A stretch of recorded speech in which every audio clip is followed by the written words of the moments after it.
This is your sports TV station in Lorain, WLCS TV 20.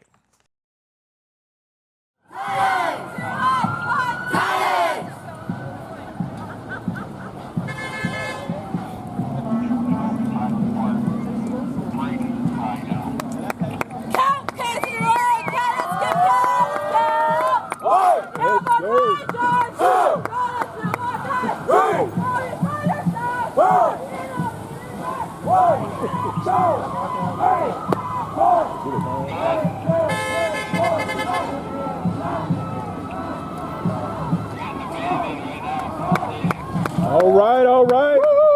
All right.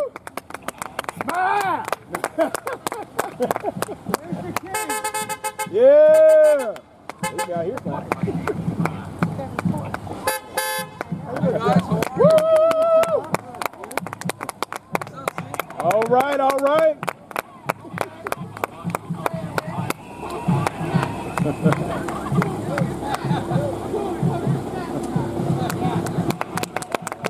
All right with the mug.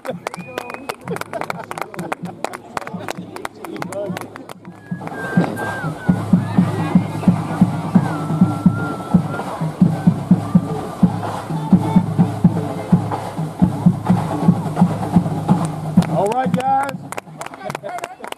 All right.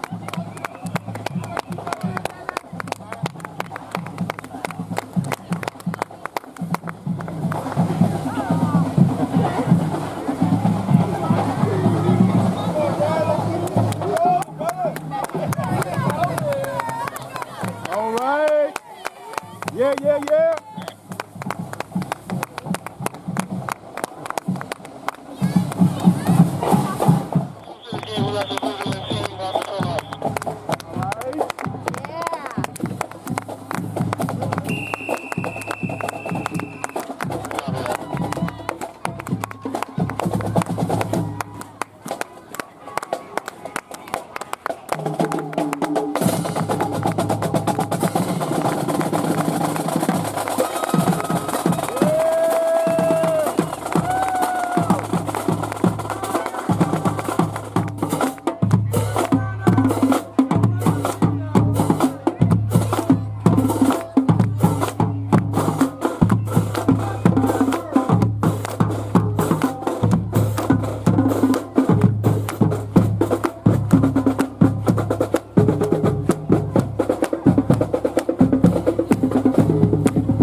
They tired. Yeah, teachers! Woo! Yeah!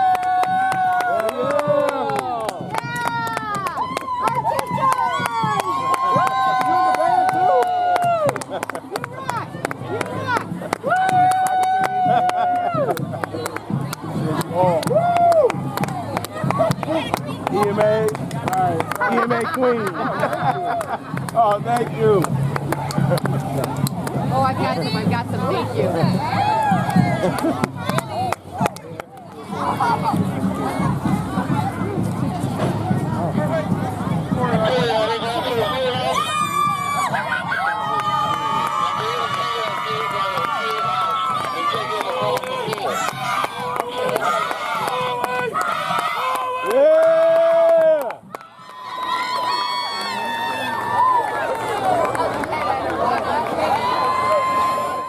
For the sophomores, we have Javon Manning and Stephanie Montanez.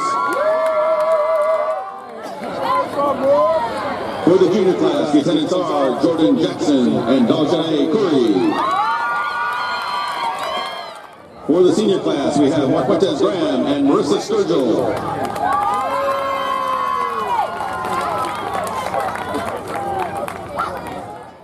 Also for the senior class, we have Devon Grant and Jalissa Vargas.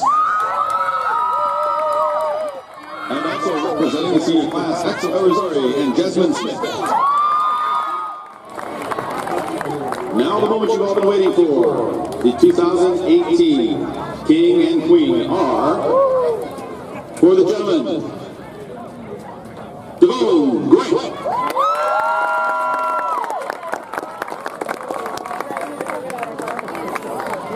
For the ladies, the queen, Marissa Sturgill.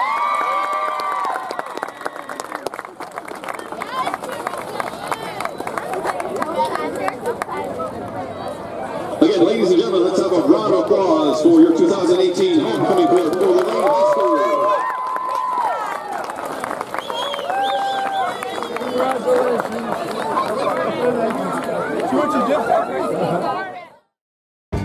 Inspiring city and campus. Inspiring people. Inspiring creativity. Inspiring hands-on learning. Inspiring global experiences. Inspiring traditions. Be a Buckeye. Inspire. Good evening, welcome to George Daniel Field. It's homecoming weekend, and the stands are full. There was a great event before the game. Jay Ferguson, Tom Bauer, Rick Amador here, and the Titans, hopefully it's Get Well Friday for Lorain, coming off a 2-game losing streak, and I tried to remember when the last time that happened was, and I only went back 3 years, so I didn't see one. But it's the Warrensville Heights Tigers, 3-3, just like the Titans in town. And Warrensville in the white uniforms with the yellow numbers, every broadcaster's nightmare, will kick. I think we'll see a different Warrensville team than we've seen in the past with a 3-win record and coming off of 2 straight wins. This may be a game. Tyshawn Lighty is deep for Lorain. Spinning kick, the secret weapon has it and goes to the turf right at the 45. Isaiah McDowell, the ball finds that fella. You know that? Yes. He caught one last week, and he had an intercepted pass the last time we were home. He had an interception last week also. Yes, he did. Yeah. So we will start 1st and 10 from the 45. Big news for Lorain. Dalen Dower is on the sideline in street clothes. He's got a turf toe and just trying to make sure they can get him for the rest of the season. So if you see number 11 walking around, he's in sweatpants and a hoodie. You noticed that with a headset on. No one's kicking off the Lorain anymore. They're kind of dribbling the ball down the field each time. Savon Chavis and Cairo Smith are in the backfield on either side of Jordan Jackson. Twins to the near side, that is Edwards inside of Evans. I think the right end's offside. Give straight ahead, Chavis across the 50. He's got about 7. He's still running. Cairo Smith finished the block, didn't he? He went through and blocked the safety down to the 35-yard line. I think Chavis didn't think he was down. So they give him 7, 2nd and 3. And Devontae Jackson out. Tyshawn Lighty in at the wide receiver to the far side. Otherwise, the formation is the same. This is Cairo Smith. Same hole. Down. Looks like he got the first down across the 45, and that'll move the sticks for the first time tonight for the Titans. With Chavis and Smith in there, it looks like you have 2 fullbacks. Yes, it does. So that's going to be a whole different type of offense. And Jackson on a keep, pulled down on the backside of the 50 there for a loss of 7 or 8. I think you're right, Jay. I think that was just strictly a keep because there's no one downfield for the pass. That was not a pass. It was either a keep or a blown play. Okay. Somebody might have gone the wrong way. I know they like to run that cross backs thing there, and I don't know. What you get with Cairo is not as an experienced a guy in the backfield. So 2nd and 16. Movement in the line, but give straight ahead to Smith. Smith across the 45 down to the 40. Got the penalty, the loss back in 4 more, so it's going to be 3rd and 6. Guys down here by the sideline, Coach McFarland is preaching tempo, tempo, tempo. And they're set to go. They are playing fast, and they are playing fast. Jacob Addis over the ball, the freshman, to snap on 3rd and 6. Jackson takes it, fakes it, and that's the cross play that I think they wanted. First down and a little more inside the 35 for Savon Chavis. And I think we can see the game plan early on. Now, well, you see they're covering the receivers pretty well. They got a man head up on the slot and a man head up on Zach Evans out here. Jackson in at slot man for Edwards. That's Devontae Jackson. Whistle, offsides on Warrensville. That right defense end, he's been playing with that neutral zone the whole game. Now, Warrensville is a Division V school, I believe, but they were in such bad shape 4 or 5 years ago that they did away with the football program. And then the year that they came back, I think it was 77-7 or something like that here, purely accidentally, too. Cairo, no, that's Savon. Inside the 25, you'll have another first down. The line, what I like is I like the line the way they're asserting themselves here. It's Addis over the ball. It's Arthur Lucane and Alzier, the guards. Colin Thomas is at one tackle, and Darian Martinez is at the left tackle. Snap back, Chavis again. Big hole, inside the 20, down near the 15. You just mentioned all the linemen. When you see holes like that, it's all linemen, and anybody can run through it. Even though Chavis is a great runner, he needs the hole like that every now and then. Warrensville calls timeout. That's kind of the what's going on timeout. The bus got here late, and it sure looked like the defense was on the bus with the offense, but they're struggling right now, and it's the Lorain offensive line that's controlling this one, and that's good to see because the Titans have had trouble running the ball in their last couple losses. And I don't think that has any reflection on the line. I think that's a reflection on the quality of the opponents they had. I agree. The Canadian team and last week at Cleveland Heights. I agree. So the situation as the Titans come off the sideline, it's 2nd down and 4. Call it the 17-yard line, and maybe let's call it 3.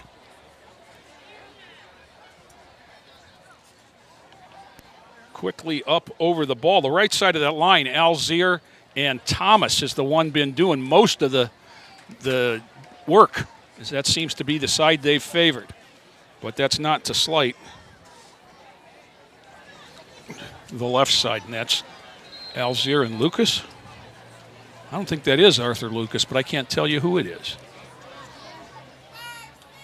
That's another neutral zone violation there. Toss to Leidy, and he's going to score. Tyshawn Leidy to the house. He had to put on a little move. They're going to call an illegal block on Cario Edwards.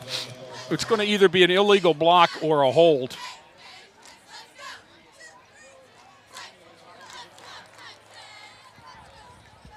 Tyshawn didn't need to do that. Didn't need that block. Yeah. And there's the signal. Let's see where they mark it off because it's spot of the foul. So they're walking. It's going to be a gain of 1. 11, so give Leidy 11 on the carry and minus 10 on the penalty rather than the touchdown. 2nd and 3. Get the down over. Straight ahead, Chavis has got a first down and more down near the 12. I think Warrensville has watched the last couple of games and seen the numerous passes that were thrown. And I think they were trying to stop the pass. Right. You don't want to give up the big play, but this is death by 1,000 small cuts right now. And guys, that is Martinez and Lucas on the left side of the line. Is it Lucas? Jackson's going to keep. Student body left. He's got the corner. Cairo stops and gives him a block, and he's inside the 5 near another first down. Cairo Smith, if we get a replay on this, watch what he did. He was out in front, and to cut down the line, cut off the linebacker, he just stopped. He didn't try to block him. He just stopped and got in his way. There's Cairo, the first back there, and watch. See? Yeah, he blocked him with his back, actually. Yeah. He said, here, you want to hit something, hit me. You have to go around me to get him. Yep. So for 2nd and 1, Cairo, straight ahead, nothing there. Going to get him down to the 4. Going to lose about a yard, I think. I don't know. The official's standing at the 5, so maybe he's going to lose a little bit more. The official on the near side's back at the 6. So that's where they spot it. 3rd down and 4.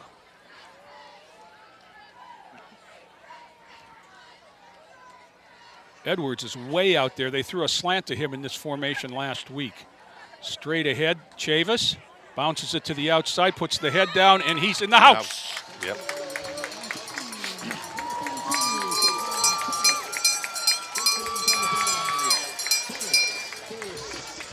Well, that was an impressive opening march, 55 yards, 3 minutes and 49 seconds, and all on the ground, Tom. Yep. Like I said, I think Warrensville has, in their scouting report, has watched the pass because Lorain has been doing it, put it up. Threw it 37 times last week. Yes. Kelvin Torres, the snapper, Ethan Nickel, the holder, and Mark Rodriguez, stranger danger, the placement. Spot down, kick away, and through. And it's become commonplace, Tom. All of a sudden, and it was a little high snap, but he put it down properly.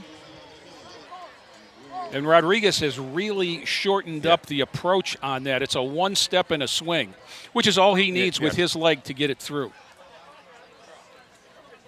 Now we'll see what the Titans elect to do as they kick off. Because if you remember last week, they onside and even recovered a couple of them. We had the short onside kick followed by the bloop onside kick, and they had 3 possessions in a row and 3 touchdowns in a row in the second quarter that got them back in the game. Who recovered? I think the same person recovered both of them. I can't remember in the Cleveland Heights game. Was that? Was it Adrian Mills? Was it Adrian? Maybe it was. It was one of the fast guys because he got down there on the outside. Oh, that's the plan. I'm sure they practiced that onside. Guys, I'm over here catching a little bit of sound from the offensive line coach, and very proud of the physical runs that his offensive line was able to produce and scoring that 6 points there. Now he's got his helmet off. I can see that 75 is Arthur Lucas.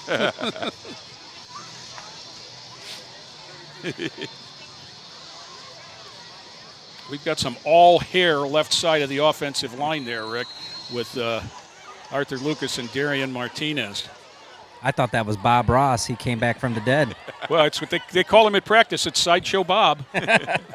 Little tree right here. Rodriguez bounces it along, picked up, and Warrensville's going to have the same field position that we started with, as falling on the ball, number 18, Chandi Jeter, and they'll start at the 45. I think what he's trying to do is get it past that first line. He's looking for the high hop. Yeah, exactly.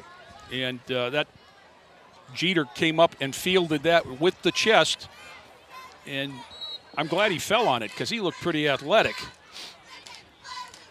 Warrensville comes out on the near hash. Yeah. Devin Byers, number 4, is the quarterback. 3 receivers to the left, 2 receivers to the right. What do you think they want to do? Well, empty backfield. They're not going to run unless that quarterback is their main threat. Okay, here's motion. Handoff to the wide side. That's number 8, Elijah Gordon. And Elijah Gordon's down inside the 30. And the Titans again fall victim to the big play, this time on the first play of the game.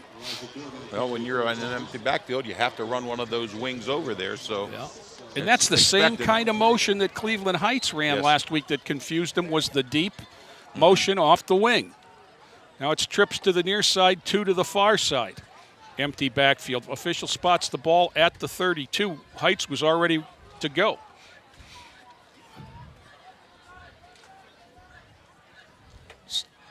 No motion that time.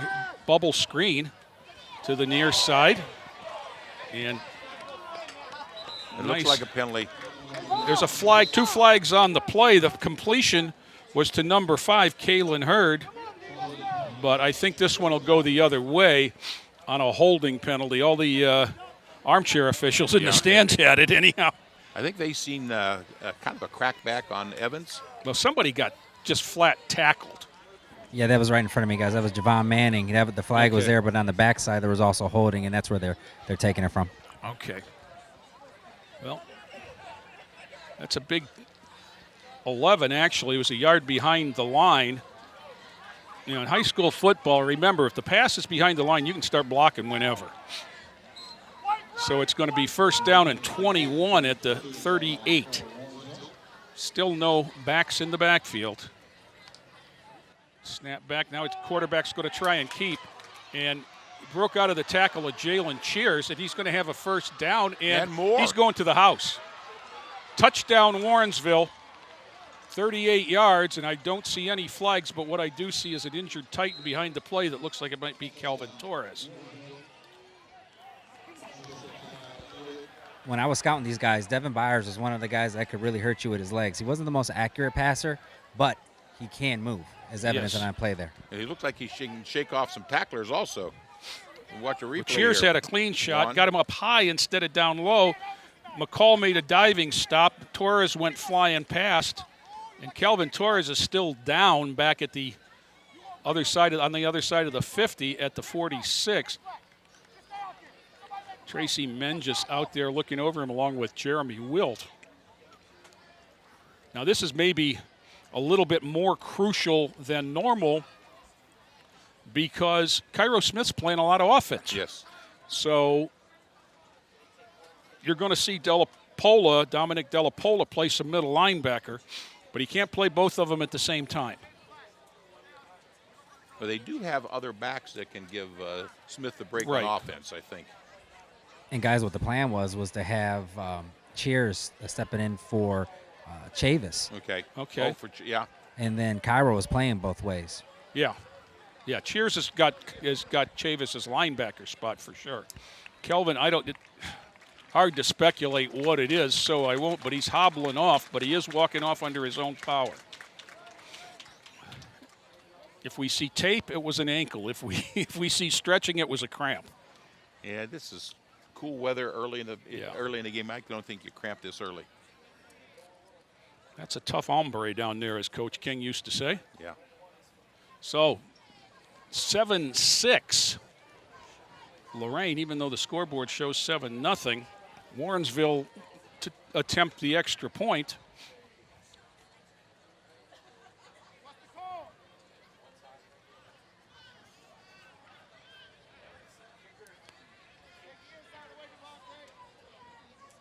Scoreboard still reflects 7-0, but he definitely got in. So the try for two. They look to the sidelines. Now they have a backfield. Mm-hmm. Kind of like a little pistol there. Yeah. There's the pass to the corner. Just some hand fighting between the two. Good coverage. Holding his ground was Cameron Davis. And the try for two is no good. So the Titans took 3:49 and quickly back in a minute 22. Warrensville Heights on the strength of two big plays, overcoming some penalties to get there. It's kind of like a flip of what usually happens where Lorain scores on the big plays. Yes. And the other team drives the ball down the field, whereas Lorain took that 9-play drive at the beginning. Guys, this is how you play the fade as a cornerback. Nice job, Cam, giving away 3 or 4 inches. And if you've noticed, the last couple of weeks, people haven't really been throwing at Cam. Right. They've actually were going at Dower because they knew he was getting banged up, I believe. Yep. Yeah, he was in perfect spot twice last week, just couldn't elevate off that toe. And I think this is a good decision to keep him down for the week. And healthy for the Maple game. Maple Heights on Thursday this week. It's a short week. So, is that a religious thing with No, Maple? you know what I'm thinking? It is. Friday is NEOEA day, so Okay. there's no school at either place. So I think that's the reason. Warrensville to kick yet again, 6:49 to go. Instep into ball into the second line. Adrian Mills, 40, 45, across the 50. Nice return down to 47-yard lines where it looked like he got. So even better field position for the Titans this time. And that's good alertness by the up guys. They've obviously prepared for that. Well, let's call it the 48. I think opponents are trying to keep Lighty and last week Dower out Yep. of the return game. Well, Chavis has run one back too. I mean, with the free kick at Midview. Jackson's out now. It's been all ground Titan. Now this is Lighty next to him on the near side instead of Smith. So speed over power this time. Snap back, and that's Tyshawn. You can see by the strides. Tyshawn's got 6. Down inside the 45. One thing about a McFarland offense, he can interchange players at almost any Right. position, especially his specialty people. Give him 5, 2nd and 5 at the 43.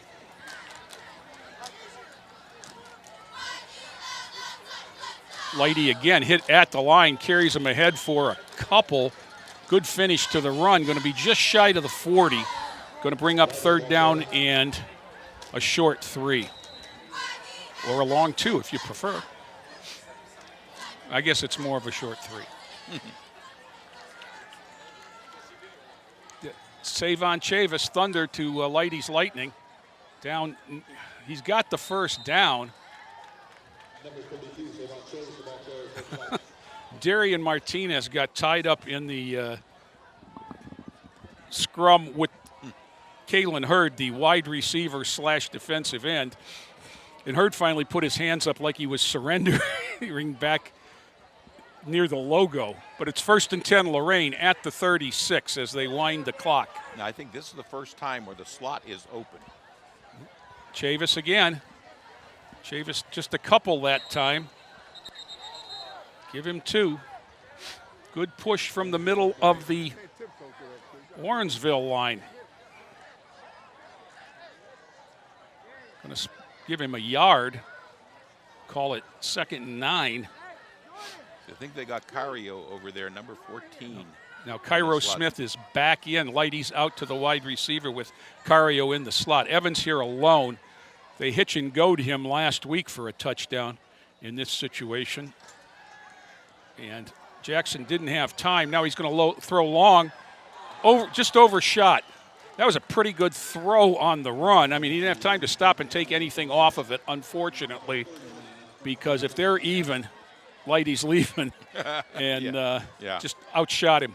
So 3rd and 9. You hate to see the quarterback have all that pressure in his face there. There was leakage on the right side of that line. Right. The first pass of the ball game is incomplete with exactly 5 minutes left in the first quarter. 7-6 Titans, each team scoring on their opening possession. Student body right, Jackson down to the 30. Jackson bounces it out, lowers the shoulder to get past the sticks, it sure looked like, Or close and to knocked him. out of bounds at about the 26-yard line, which will move the sticks. McDowell's in, so I'm guessing he's going to jump in there for Smith.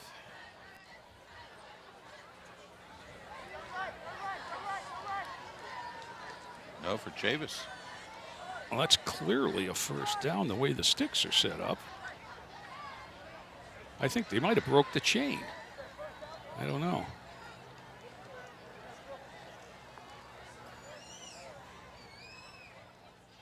Yes, he called it. Yeah. I watch these guys, they have a template to measure out the hash marks on the sideline because those are all cut in by hand. So they can't be off because they unfold it right on the yard line. 1st and 10 Lorain, right at the 26 of Warrensville. Clock rolling, 4:50. Jackson's got McDowell on the near side, Cairo Smith on the far side. That's the little guy. McDowell looking. No, it's not, Jackson. That was a great fake. I'm sorry. They got me.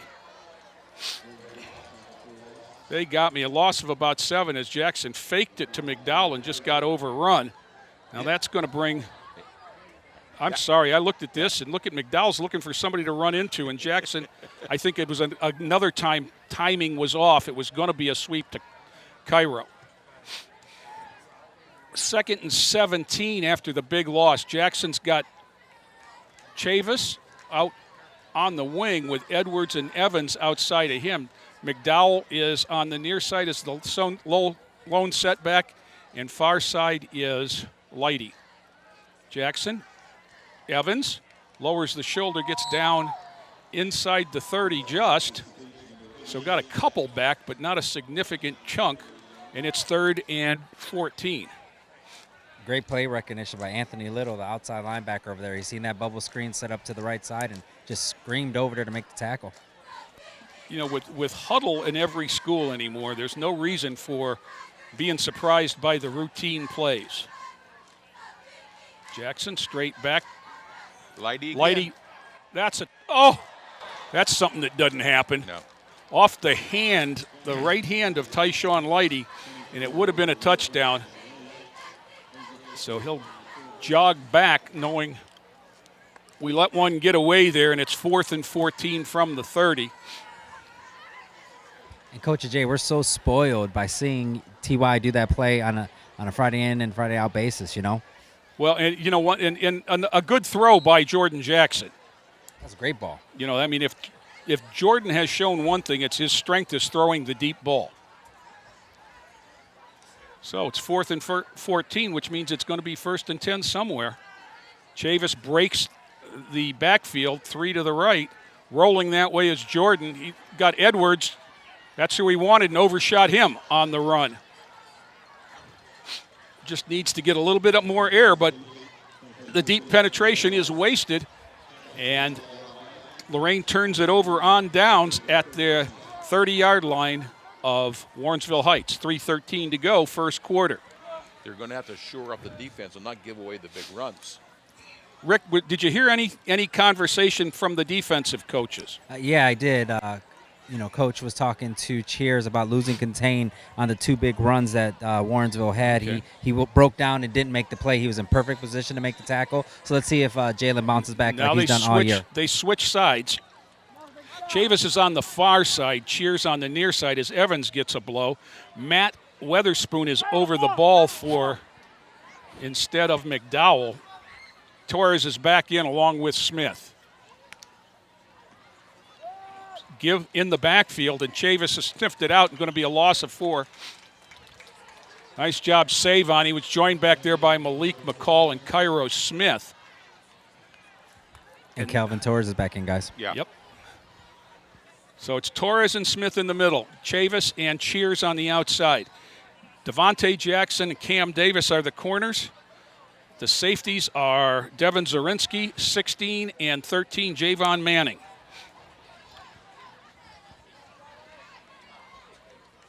Warrensville has the last few plays gone with 2 backs in the backfield because they still have that wing. Now it's a pistol with a wing and toss sweep. Nice move there. And running out of bounds, but not before he gets the first down. Number 5, Kalen Hurd. He's been on the field every play for Warrensville because he's the defensive end that we've noticed a few times. The one's trying to sneak in that neutral zone. So he's out to the 43 where it's 1st and 10 with 2:24 to go. And here it is again, and you see that wing that was right there. Instead of being at the halfback, they put him on the wing, and he was able to hook Cheers and keep him from contain on the and let the back cut inside of him. Single setback yet again, straight back, bubble screen. Nope, not there. Now they throw it down the field. Oh, and if Cam Davis should have been looking. Cam was playing the man, and the ball was thrown behind the receiver. Incomplete, 2nd down and 10. One thing you notice about this team that I was reading the statistics this morning, we don't have anyone high up in that interception like we had in the last couple of years. I was going to say, we talked over at lunch today, and, one of the things that we noticed was we haven't turned the other teams over like we have done in years past. Lighty and Mincy between them last year probably had a dozen interceptions. Mincy was leading the county a lot of times. There's a give straight ahead, and that's not Warrensville's game, but you got to do it to keep teams honest. Let's see where they end up putting that one. Looks like a no gain. 3rd and 10, just under 2 minutes. Both these teams want to get up to the line and play football, don't they? Single setback again next to Byers. I think that is Hurd, number 5. Snap back, 3-step drop out of the gun, throws the out. Way too high. And hit Jordan Jackson with it. Now that's okay, but Jordan was back by the water buffalo. So it's 4th and 10. One would assume it's a punting down for the Tigers, but I haven't seen anybody come in. Here thing. Here comes a few.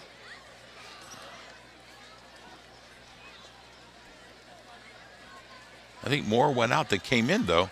Yeah. Now that was the center that went out, so they've got a long snapper who's the quarterback. Yeah. Devin Byers is the long snapper. Javion Williams is the punter. He's 13 yards behind the line. Lighty is the single setback. Wobbly snap gets it away low. Going to hit at the 33 and bounce. Get a good roll, about 10, 11 yards of rolling dead at the 22, where the Titans will take over for the third time today. 1st and 10. And Tom, the Titans have done well on the ground and between the tackles, but that's not, neither one of those is their strength. I think their short passing game is their strength. And I see Evans has moved up in the passing receiving in the county from the Chronicle. I think he was number 2. Well, he had a bunch last week. And he had a lot last week, and I think you're going to have to do it now. That's why they got a guy head on his nose. So he is the wide receiver out here near the numbers on the bottom side. Cario Edwards inside of him. Tyshawn Lighty on the far side. He's got 1 and 1. Chavis and Smith on either side of Jackson.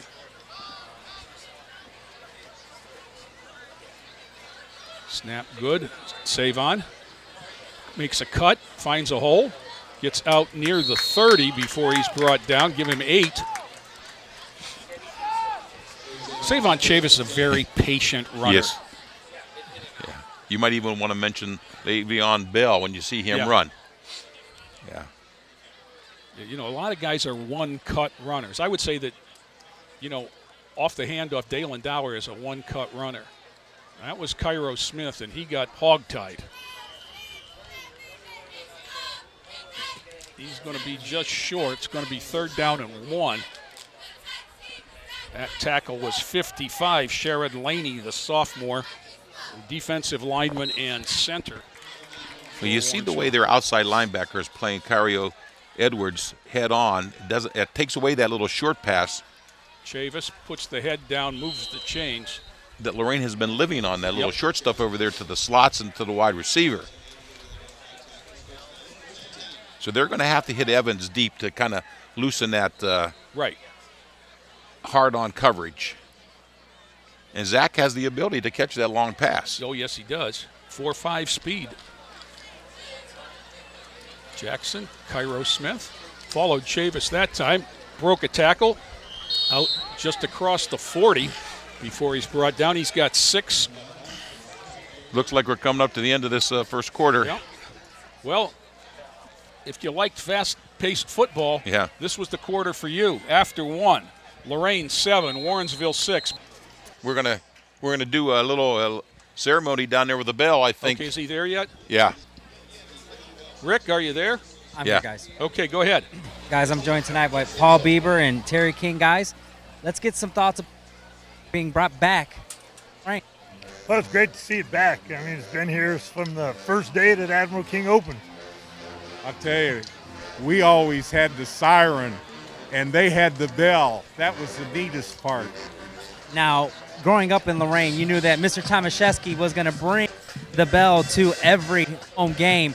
What kind of things were going on, and what brought to be rung? What was it all about? Well, it was Admiral King High School, the Navy bell, the ship's bell. Everything was nautical. And that was part of the whole thing with the football team and the bell. Now, Coach King, with the being from the Lorain perspective, when you heard that bell ringing, what did you think? Made me sick to my stomach. Well, guys, it's great to see that they were able to this bell and bring this back and bring some of the nostalgia and the history of Lorain. Let's get some final thoughts. And community support for athletics. We had the banquet for Mr. Popeil last Saturday, and we raised $40,000 in scholarship. That's part of this whole rejuvenation. I'm really glad to see it. Coach, last thoughts? With the bell, it's something that it's going to be a part of us as a group Let them ring that bell every time they score a point, and I think it's great. If Coach Bieber and Coach King say that we should do it, I think it should be here for every game.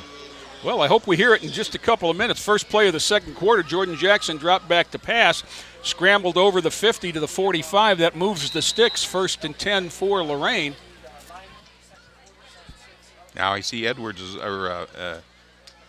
over on the wide side where he can either run a post or a fade. Or a back shoulder. Yeah. He likes the comebacker. Give straight ahead Chavis, though. Chavis spin move down, first down across the 35 before enough of them jumped on for the ride. So give him 12 and a first down. And Savon Chavis is making the point that Lorain's not a one-back team.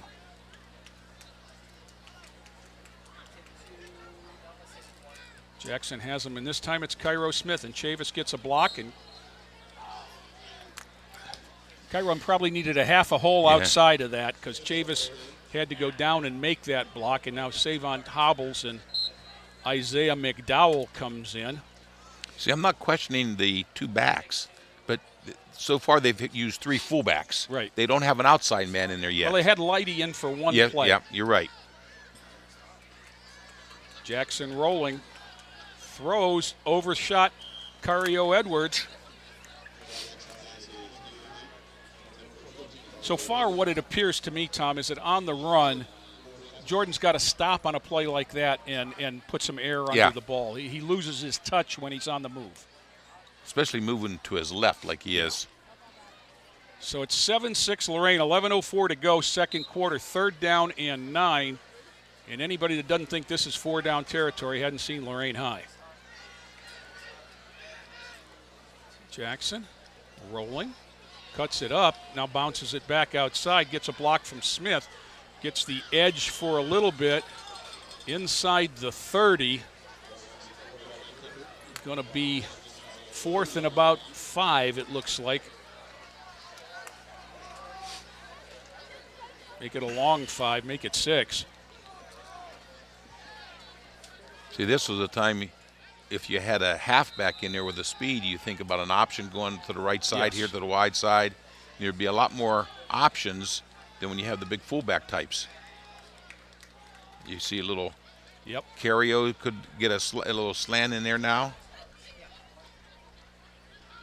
4th down for Lorain. Snap back, Jackson straight back. Throws it on the out. He threw it before Edwards made the break, and Edwards stopped, and Jackson assumed out. Yeah. So, again, and now in the last 2 weeks, Tom, that's 1 for 11 on 4th down for the Titans. Yes. It was certainly the ruination last week as they were 1 for 9, and most of them were deep in Cleveland Heights territory. And now these two tonight have both been down inside the 30.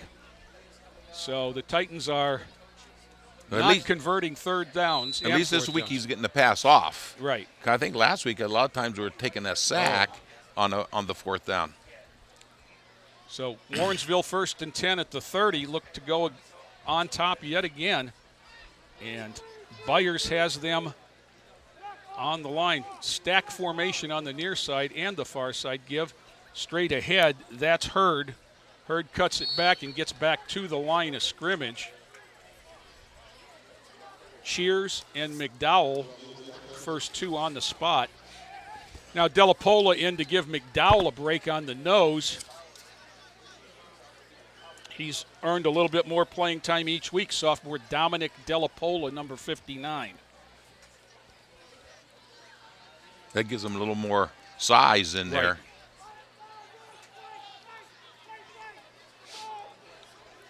Twins to the near side. Zarinsky's 15 yards off. Evans forces the cutback of the toss sweep, and with one hand holds him up for his friends to get there. That's a great play from that outside and that's the linebacker. That's Kelvin Torres and Malik McCall. But the play was made by, here you'll see it, Zach Evans. Beats the block to force Contain back in and then just holds him with one hand. Kelvin Torres, I guess, was the first one there. Delapola as well. So 3rd down and 13 on the loss.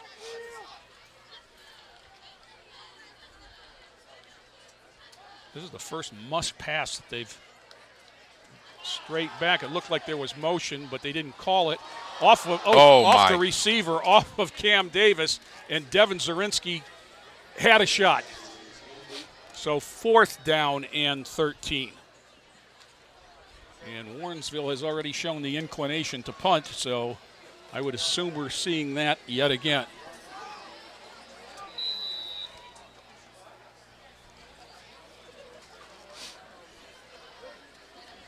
In punt formation is Javion Williams.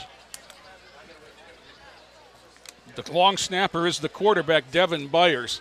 That takes a lot of the option pass stuff away, but Kalen Hurd, the running back wide receiver, is the up man. Snap back is good.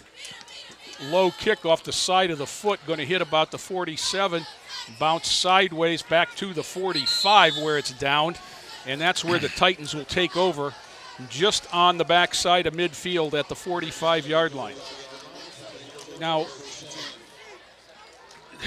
Tom, as we see the third down play again off Cam's hands, and I think if Cam hadn't touched it, it might have been the interception. Zarinsky, yeah. But Cam had a shot too. Now, what this game has done thus far is lull us to sleep. And when I say us, I don't just mean you and I. But it looks like the Titans, I don't see any sense of urgency. Well, and you have to attack the perimeter, and you have to get something deep. And Jackson hasn't been hitting, his typical haven't had a completed pass. Not yet. Now, Lighty is in the backfield with Chavis. And that's Tyshawn. Across the 50 down, he got 9 down to the 46. That's just a different gear, Rick. Yes. Yeah, I'd like to see them get the ball more into T.Y.'s hands, maybe the swing pass out of this formation. He's still in there. Chavis follows Lighty. Lighty gives him enough of a hold to get down inside the 40. That certainly will move the stick, as they only needed one. And here's this up-tempo again. Got 8. They're ready to go. And, of course, Jordan Jackson's calling these plays. Snap back, cross backs, and Chavis finds a hole. Save on Chavis inside the 20, ridden to the ground, and laundry tackle down at the 15-yard line. I like the tempo. It's giving him some life. Yes. Save on hobbling off. Now, he hobbled off last week after in the fourth quarter of that game, and now there's a timeout called. It might be the Warrensville Tigers calling a timeout. I didn't see a signal. Neither did I. That is the call down here, guys. Warrensville? Yeah. Warrensville. Rick, sneak on in there. One of the things I like is that there's no bigger cheerleader in this Titans team than Dalen Dower. And when there's a timeout and the offense is huddled up, he's out there slamming shoulder pads and talking. He can encourage, but he just can't. He can't just give him their smell. The one thing, guys, that Coach McFarland does is he empowers his assistant coaches. He doesn't say much. He lets his coaches do their job. And in that huddle, his name is this guy, Matt Killian. I'm sorry. Yeah. He was really telling the guys, this is what we need to do. Let's keep with the tempo. Let's keep smashing them in the mouth. They can't stop us.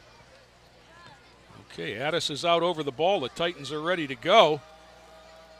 Jackson and Edwards up top. Evans alone down here. Make them stop the run first.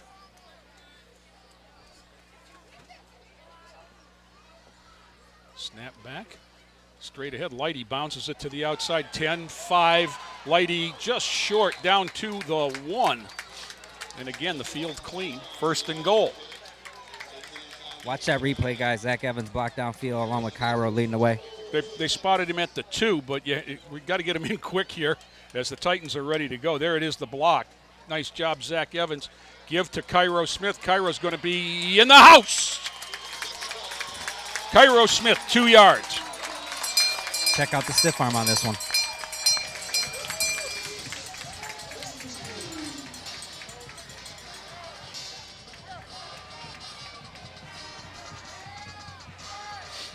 all on the ground, 55 yards. The last one was the big run by Chavis. I don't know how many yards that was, but that was the big play of the little series there. Here's the touchdown again, and it's got Lighty stuck his head in there and got him a block, and then that Rick, that stiff arm was for show. He was already in the blue. That was amazing. Spot down, kick away. Stranger danger for the point. 14 for Lorain, 6 for Warrensville. 7:49 to go. That's a little bit more like it, fellas. Is that his first touchdown I think his first touchdown of the season, yes. I don't remember any earlier.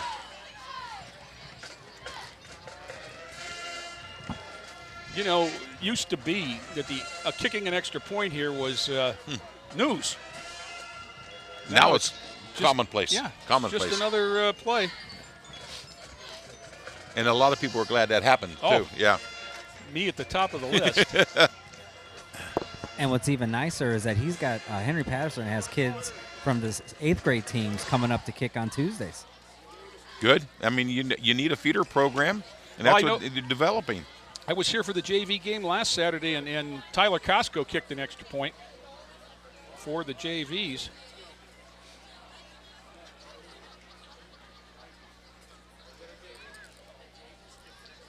I know Mark Rodriguez just is all excited about football.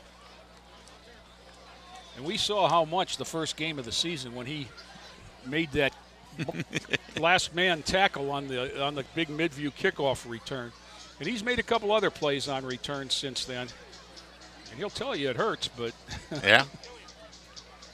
It hurts more than soccer, I guess is what he says. What grade is he in? He's a junior. Junior, so he'll be back again. Yep. And he's perfecting this onside kick of his. Well, they got 2 last week. Let's see what the strategy is here with 7:49 to go in the second. Approach, bounces it along, gets the high hop back at the 30. Ball still free, 2 men. Warrensville tackles Warrensville right at the 25.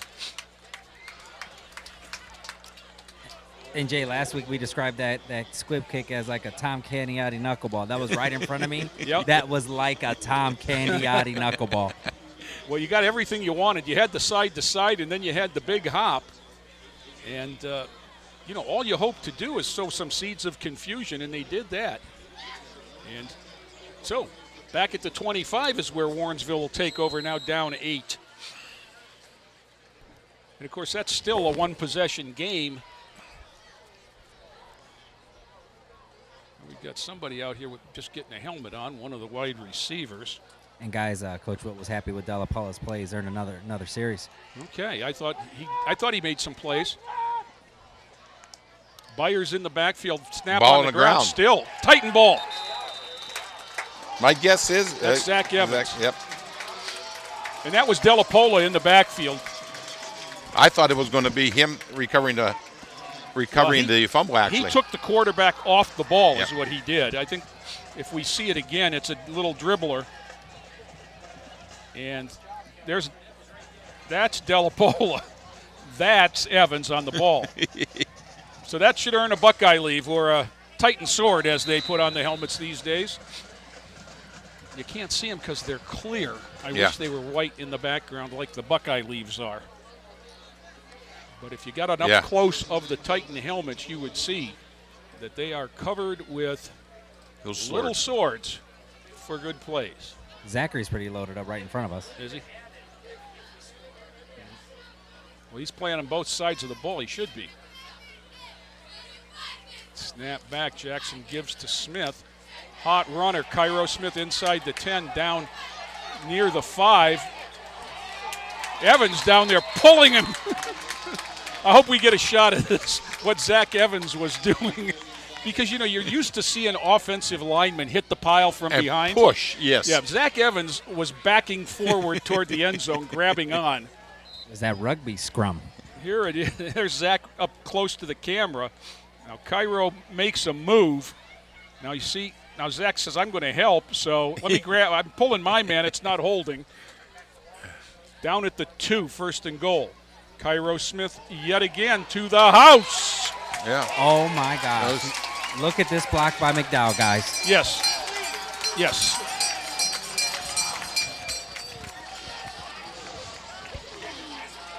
You're going to see this on the replay, and Cairo Smith's going to get a touchdown, but Isaiah McDowell's going to get a sword because he just wiped out any chance. Here it is. Yep. See the man on the back? That was a decleater.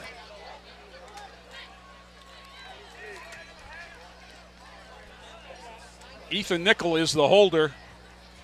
Kelvin, no, now that's McDowell that's going to snap. And Mark Rodriguez will attempt the extra point.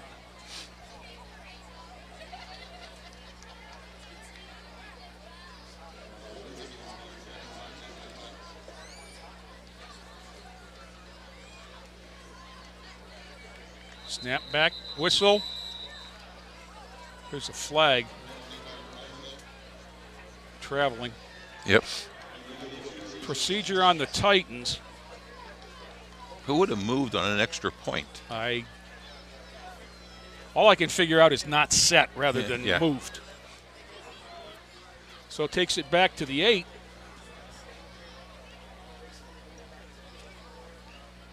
Puts a little bit more excitement into the conversion. Now spotted at the 15. Nickel, spot down, kick is away. Kick, he pulled it. Mm-hmm. That one he pulled. So that one's no good, and 20-6 Titans on top. Cairo Smith out there to grab those offensive linemen and give them a high five. He's had 2 touchdowns in 34 seconds, so I think you got to say thanks to the line. So 20-6 looks a little bit better at this point in the game than the 7-6 did. Warrensville's still a big play team, but if they're falling apart because of, the bad snaps and things like that, yeah. If you get a look at the sidelines, Tom, they've only got maybe 25 guys in uniform. So fatigue is going to be, we're watching the running back that plays defensive end and the quarterback that's the long snapper and the center that's the nose guard and those kind of things. And that wears on you. It does. Especially when you got them big guys up front. Lorain has not gained a yard through the air.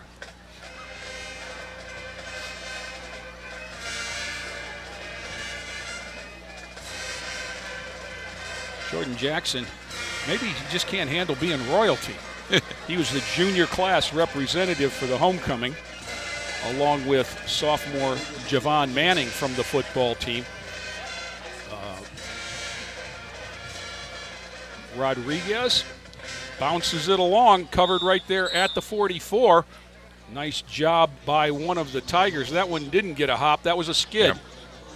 52, Dalen Rudolph Blair on the coverage. For Lorain High tonight, the homecoming king and queen, senior basketball player Devon Grant and senior Marissa Sturgill were the king and queen of tonight's homecoming festivities, and it was very nice. The setup, they had food trucks here till 6 o'clock, and they had all kinds of activities set up by the various schools and the band boosters and things like that. Music playing, dancing, yes. And then the parade came in, and it was very nice. Hesitation there, but it gave him an opening, and Byers is off to the races. Zarinsky and Cheers knock him down, but not before he's crossed the 50 to the 32, where he's going to get a gain of about 24. Yeah, that's the big play that you can't give up. Once again. And it was just, you know what, he took a false step to the right and very patiently waited for the hole to open up on the backside. Now this is, okay, I was going to say, that looked like your fully loaded pistol, but one man breaks out, so they've got 2 setbacks for the first time. And there's a give. Keeper, Byers is the man, as he goes down inside the 30 to the 28 for a gain of 4. 6.5 to go, second quarter. Looks like a Tiger was shaken up on that. He was a lead blocker. Went in low. Yeah. He's bent over in the huddle. That'll give the officials a chance to take a timeout. And with that, we're going to step away for a minute. We'll be back with more right after this from WLCS TV 20. We make Marines who overpower the desire to quit with the perseverance to prevail. Not for glory, but for honor. For a code that isn't written or spoken, but lived. It's what we do. It's who we are. It's the battle cry of our fighting spirit. Battles won. See all the battles Marines fight to win at marines.com. Every year, the Salvation Army serves nearly 30 million people in need. That's one person every second. So by the time you've finished watching this, 30 more lives will have been changed for good. All thanks to your donations. Thank you.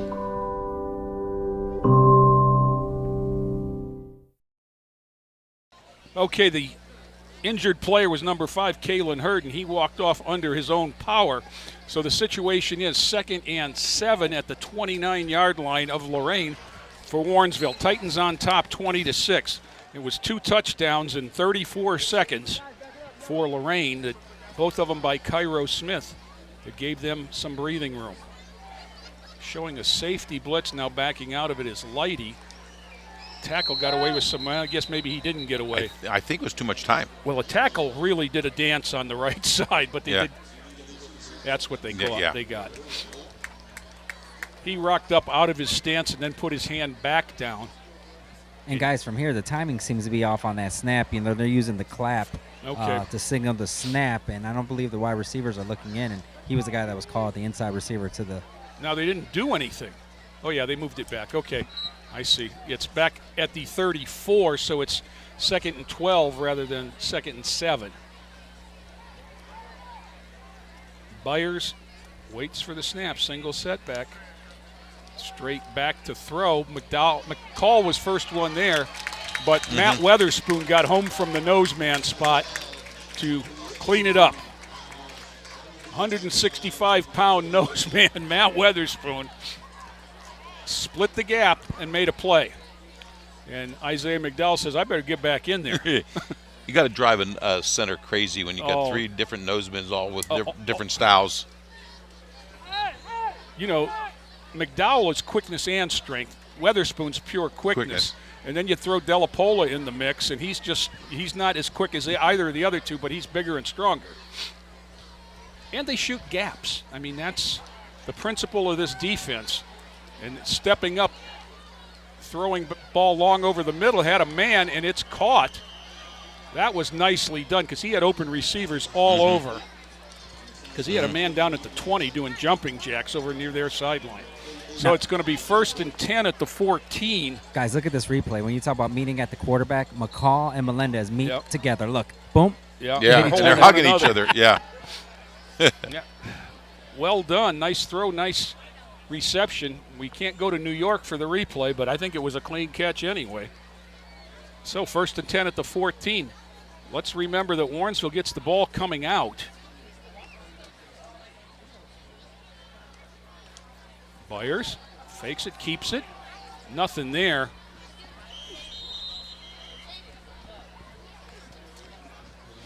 Good job by the front. Cairo Smith was there first.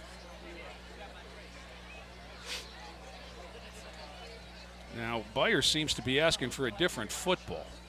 And he was. I'm guessing that wasn't some sort of school record because it was no gain.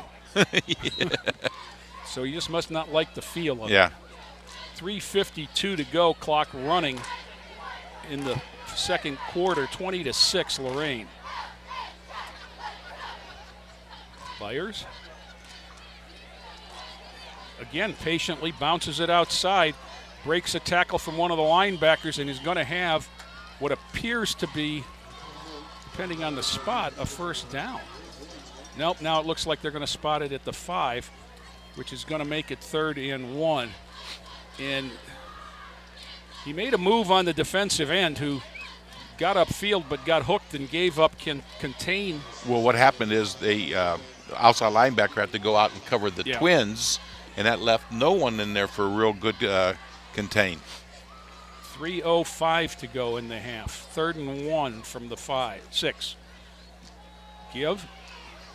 First down near the 3, and that's number 5, Kalen Hurd, the injured player from a moment ago.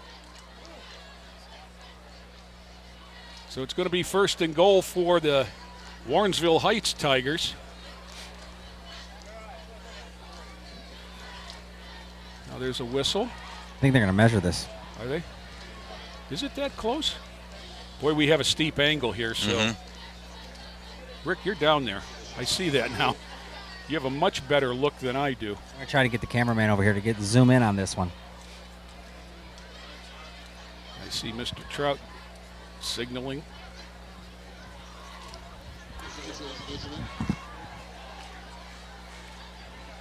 This is going to be just a measurement. Yep. Let's see, we got the angle with the camera too. Let's see what it looks like. You're going to have an official in your way, aren't you? Looks like a first down. Lorain's calling at least short. All you've got to do is hit the sticks, guys. You don't have to go past it. Yeah. So it's a first down. It's inside of the pole to inside of the pole.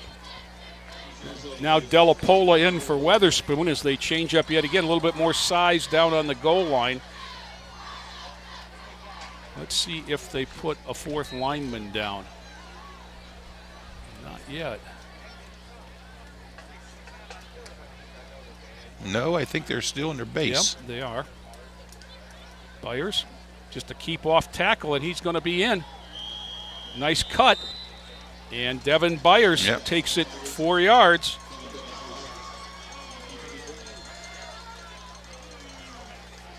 And Warrensville on the board with 2:29 to go in the first half. I think their big play was the pass over the middle. That. Oh, sure, because it was 3rd in a bunch. Yes. And they picked up double bunches. So it's right now 20-12. Warrensville will go for 2. Here's the play. He cuts it inside the linebacker behind the end. And had enough momentum to go in standing up. Snap back. He fielded up. They like the fade, and Cam Davis once again defended it pretty well. Defended it as well as you can, giving up 4 inches, I would say. And so with 2:29 to go, the extra point no good, but it is Lorain 20, Warrensville 12. And the Titans will have 2:29 and 3 times out to try and get it either in the end zone or in field goal range. Guys, it'd be nice to see a little 2-minute offense here and work on something. Well, we haven't given points on the board. We haven't given Jordan much of a chance to stand back there and throw. Well, if Warrensville goes into a little looser prevent, I think they'll be able to get the ball to Evans on his short little bubble screen, hitch, anything. Yeah. Other than that, they're going to have to go deep to him. Right. And he hadn't had the time to go deep. No. Every pass he's thrown over 10 yards has been on the run. Now we're waiting for a kicker for Warrensville. I think applications are being taken. Now it looks like, here he comes. Looks like 53, Davion Porter. Think he forgot the T? I think that's why they couldn't find it, maybe. I thought you had it. Tees it up right in the middle of the field. He does not take a long approach.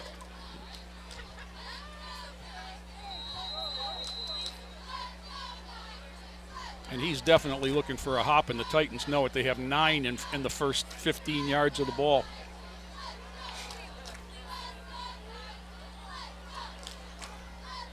Whitey and Edwards are this side of the 20. And he bounces it along past McDowell, who dives on it like he was in a war movie. Isaiah McDowell went back to cover that at the 36-yard line. I think he chased it about 10 yards. Well, yeah. I think on a kickoff, we always said if he got past the front line, let it go because there's people behind you. But you know what? I want the ball. Yes. So I'm not going to complain at all. Now let's see where they spot that. They're going to spot it at the 39 with the sticks at the 36. Now this is not. Something's wrong. Now the sticks are moving. Clock stopped 2:27. That took 2 seconds, which is a second longer than it should have because as soon as he touches it, it's down, and the clock stops. Jackson, single back. That's Cairo Smith wants the screen. He's got Cairo 40. Nice little block over there by 50. First down, 45-40, down to the 38. That was a nicely developed play, very patient. Good job by Jordan Jackson, and then Cairo Smith once he caught the ball. And nice block by Edwards out there, too. Okay. So here we'll see it again. He's got big Arthur Lucas out front shoving some bodies around. Darian Martinez downfield. Jackson rolls. Jackson throws. Jackson throws the out to Lighty. Lighty breaks 2 tackles down to the 22-yard line before stepping out and then getting tossed ahead. So he'll stop the clock at the 22. And all of a sudden, 2 minutes looks like a lot of time. It's 2:02, clock stopped, and still 3 times out. This is a nice pass, and you'll see Jordan stop, square his shoulders a little bit. That first completion is starting to give him a little bit of confidence. Yeah. Back-to-back passes. You have the Titans down inside the 25. Jackson rolls far side, squares his shoulders, pulls it down into the red zone, makes a move to the outside. He's caught by the jersey. And he fought his way out of bounds. Yeah. Just inside the 15, gain of about 8. I think he fought his way to get out of bounds. Yes. Just to stop the clock. Yes. He's learning the game pretty well. Now he's got double setbacks and the whole playbook open with 1:30 in the clock running. Whistle stops the clock now. Timeout Warrensville. How about this one? We'll take it. It's a fatigue timeout. Rick, how's the line coming off the ball so far tonight? You know, in the pass sets, just now you can tell they're getting their confidence. But in the run game, guys, what they're really doing a nice job with is, putting man on man. They're moving a body, and that's what you want to see, especially the left side of that line with Arthur Lucas and Darian Martinez doing an amazing job up front. The Hare brothers. So the Titans talk it over. Matt Killian, I'm sure, went out there and his first words were, "Don't change anything." Now we've got Edwards going to the top side, wide. Tyshawn Lighty, a word with Jackson before he goes out in the slot up top. Near side Evans is just split 8 yards. I think they're going to keep it in the middle of the field for a play or two. Well, they can. First down will stop it again.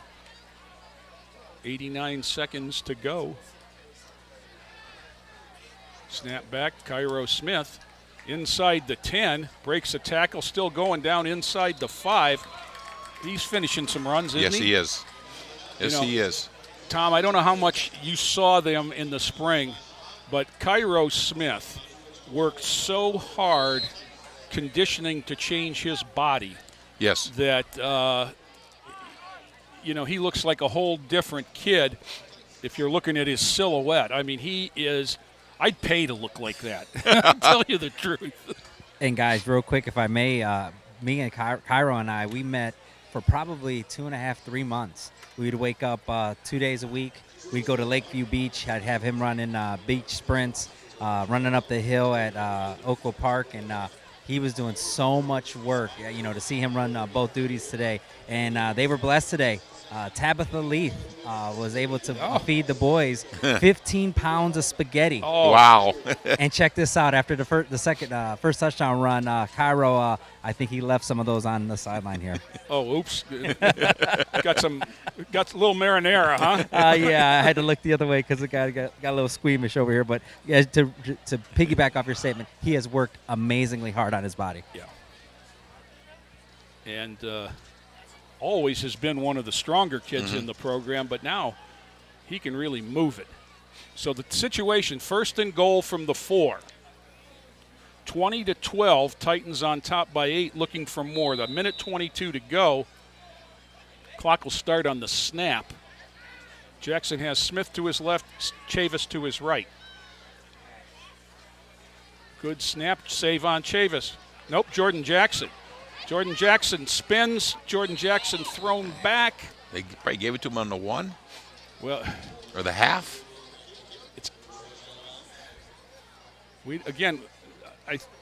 Anything 1 or farther out is a bad spot because I think he was just about in.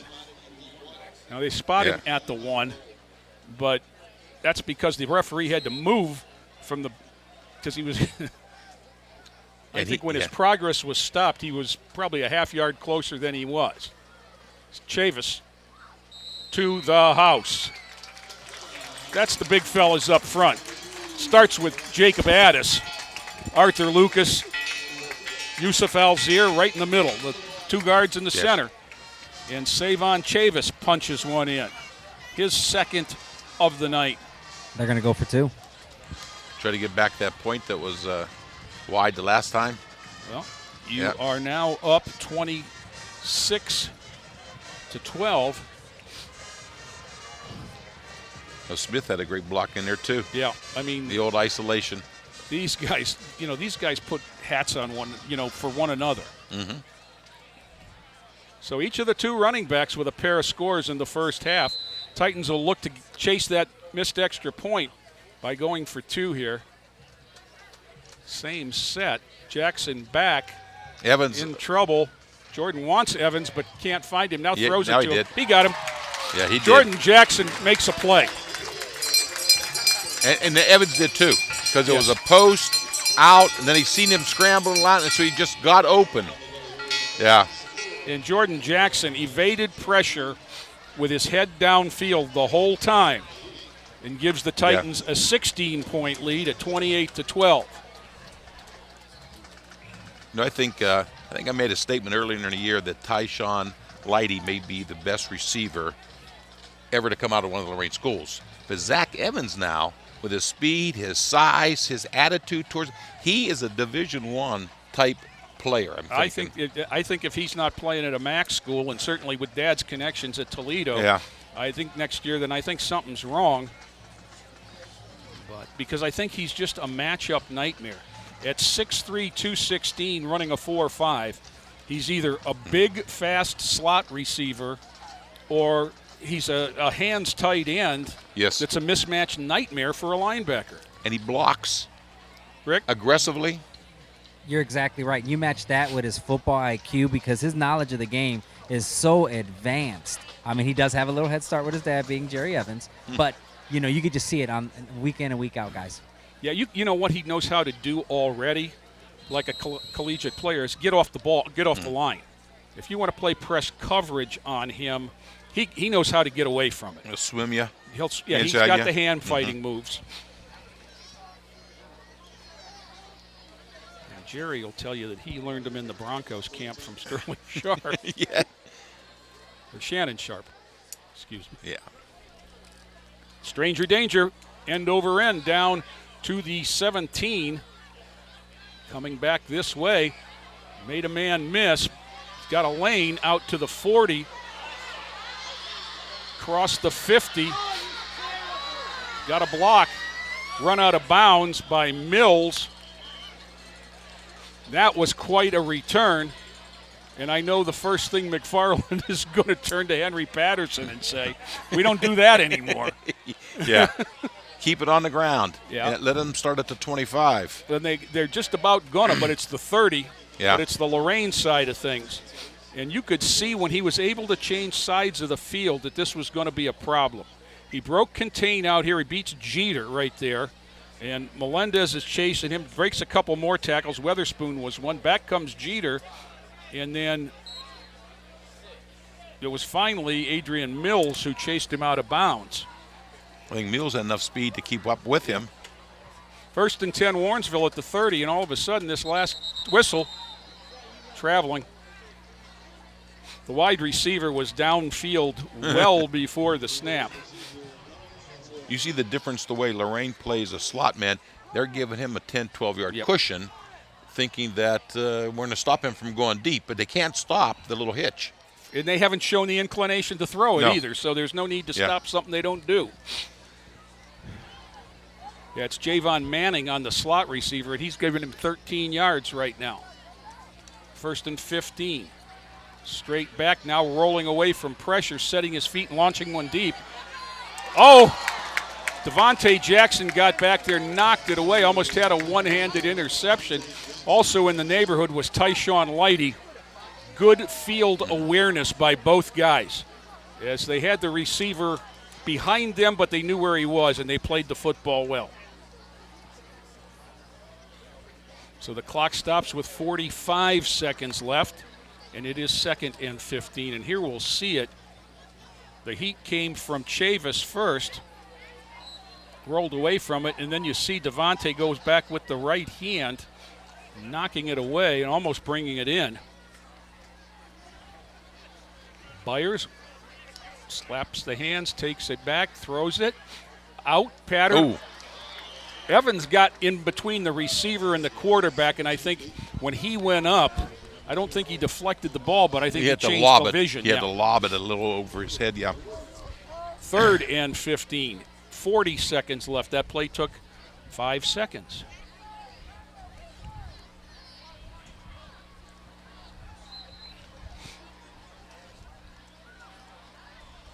Warrensville out of timeouts. There's the snap. Under pressure, Chavis had a hand, complete in the field of play, and short of the first down, gain of about 5 or 6. Kelvin Torres was right there to make sure the receiver didn't get out of bounds, and the clock is ticking as they spot it with 21 seconds left. I'm sure 4th and 10. Yeah, Warrensville's used all their timeouts already. Yeah. They should have saved one for this situation, but well, they used them all on defense. Yes. Short snap. Now he pulls it down. He's going to run, and it's going to be 1st down, Lorain. There's a jersey tackle for Lorain. I think Nate Melendez. Someone had him by the shirt. Yeah, I think Nate Melendez got the laundry. And it'll be a 1st down for the Titans with 4 seconds to play in the half. Yep, that's Nate. Guys, I'm going to try to get Coach McFarland going into the half. Okay. So it's Titans 1st and 10, 4 seconds on the clock. I would expect to see take a knee here. Or try to get Lighty deep over the middle. Well, I mean, this is where you could run your hook and ladder that they've tried to run each of the last 2 weeks. 2 weeks ago, they ran it the first play of the game, and Dower took it 70 after 10 to Evans. I think last week, I think the ball was just a little bit too low. I think Evans had to go down to his knee to catch the ball. Yes. Addis, okay, he'll still be in the gun. And they're in an offensive formation. Now they only had 10. Now here comes McDowell. That's a personal protector mode. As we said, the best part of his game is the deep throw. He's got Cario Edwards over here. He's just going to toss it to Lighty. Lighty's going to bounce it out, make a move, bounce it out a second time. Getting a little bit of a block, now gets away, cuts it back. He's got all kinds of real estate over there. Cuts it up. There's a flag. I wonder if that flag is for embarrassing the defender. Now there's another flag. We don't need anybody getting thrown out.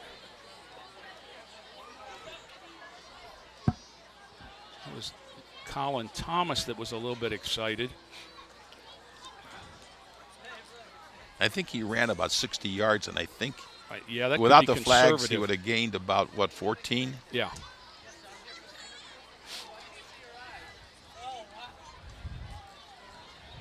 Now, if this is a defensive penalty, you get an untimed down. Yes. So I don't think there's any indication that the half is over yet. But there's too many flags on there, I would say, for it to be all defense, a face mask or something. I'm almost got to believe it's an illegal block or a hold. Whenever you get those runs that they cut back, that's a big opportunity for that to be called. It looked like there were some questionable blocks in that area.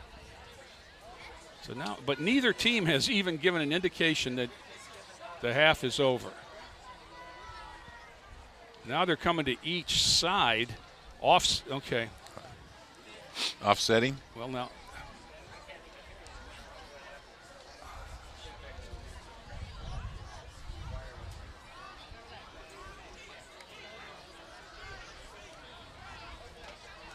That's going to do it for the first half. Okay. Little excitement. Coach McFarland gets a smack on the button. Rick Amador down there with him right now. Let's go down to Rick. That was a holding, and they go Coach McFarland, 28-12. Let's get your thoughts on the team bouncing back from last week against Cleveland Heights. Well, they come out. We played pretty good football. We're not playing with enough energy on defense, and they've got great athletes, and we're not wrapping them up, and we've given up some big plays. And real quick, Coach, your thoughts on Cairo Smith's effort in the first half, running the ball and playing defense? Well, we're down arguably our best player in Dalen Dower, and Savon and Cairo. They want the ball. They're hungry. They're running the ball hard. So I'm real proud of them. Coach, good luck in the second half, guys. Okay, thanks, Rick. 28-12 is your halftime score. We'll step away for the Lorain High School Marching Titans, and we'll be back with second half action after all of this timeout. Hi, my name is George Click. I'm 16 years old and in 10th grade at Lorain High School. I'm studying video production through Lorain High's Career Tech Education program. My first class was video production itself, and my second class was web design. I have a big imagination. Video production is a great release for it. The program is fun, interactive, and hands-on. You learn about the cameras and their functions in a comfortable environment. You spend a lot of time editing video using Adobe Photoshop and Premiere. My video production instructor, Mr. Trout, helped me a lot. He helps you with anything you need help with. He's good at explaining how things work. Taking this video production class is what really made me want to go into this field. This program at Lorain High helped give me confidence. I now know that this is what I want to do, and it's all thanks to Lorain High's Video Production Career Tech program. Ladies and gentlemen, let's make sure it's the 2018 edition of the Warrensville Heights Tigers. Assistant head coaches will take video, attention to the official group, and to the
For the thousands of wounded warriors returning from battle, Wounded Warrior Project has developed the Warriors to Work program, a unique program that helps wounded warriors translate their military experience to the civilian workplace. The Warriors to Work program also works with employers to find the right job for the right warrior. Contact Wounded Warrior Project at findwwp.org. Welcome home the brave. Ohio State is saving lives every day. This is Ohio State. We're the economic engine of the state, a major employer. Over 60,000 students. We're on the forefront of cancer research. An educational core of Ohio. Impacting tens of thousands daily. Our alumni organization is nearly 500,000 worldwide. This is Ohio State. This is Ohio State. Ohio State. This is the Ohio State University.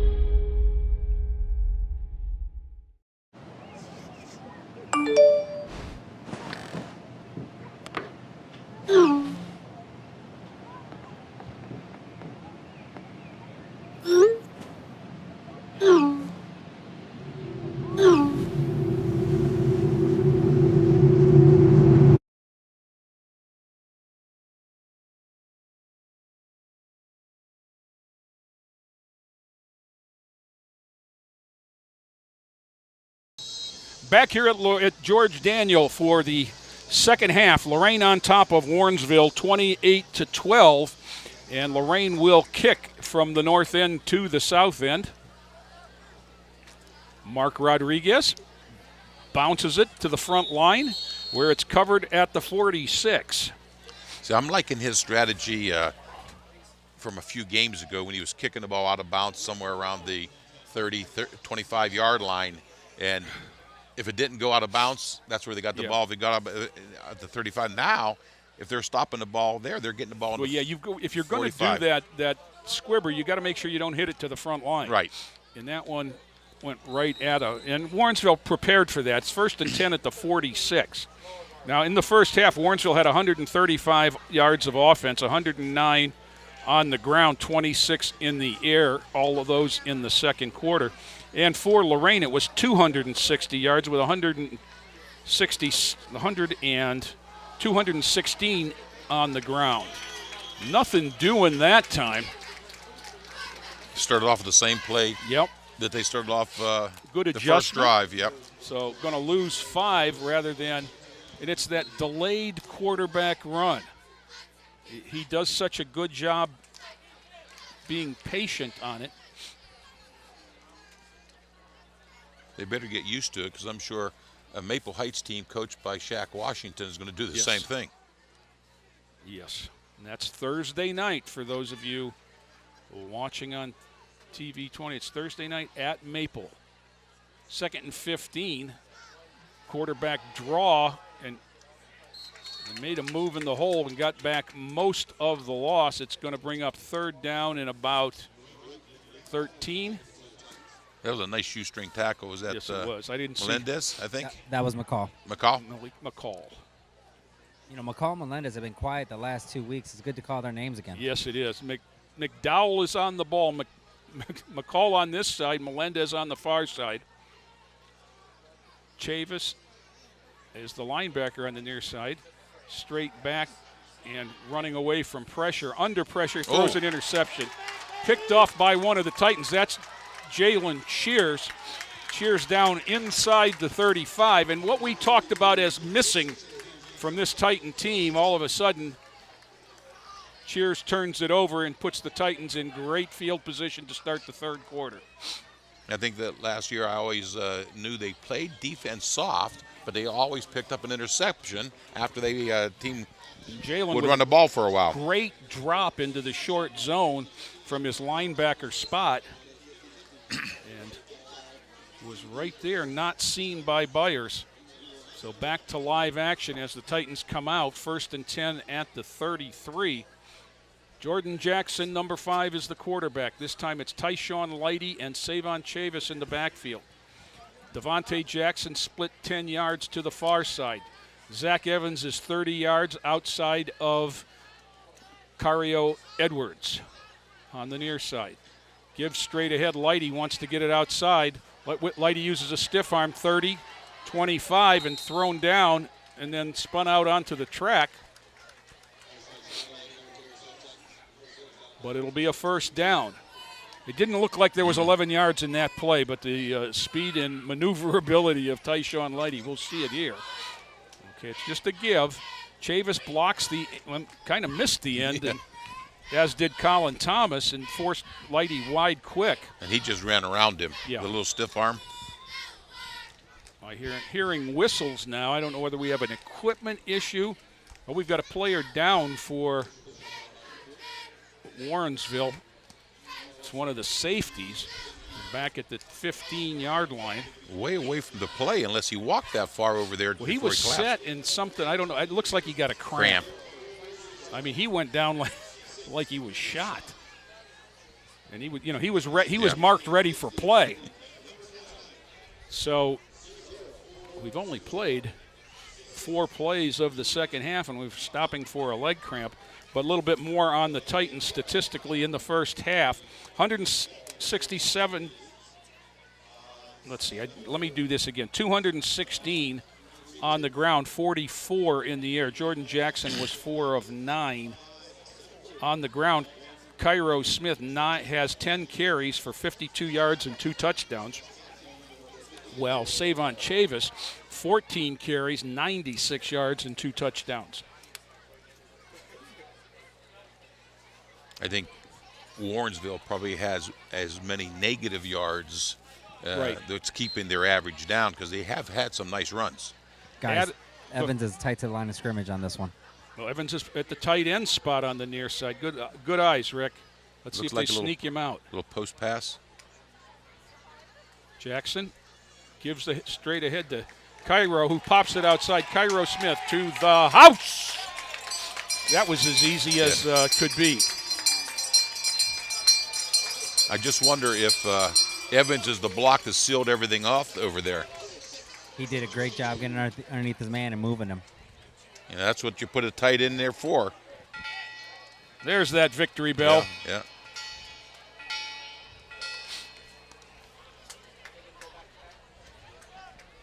That was,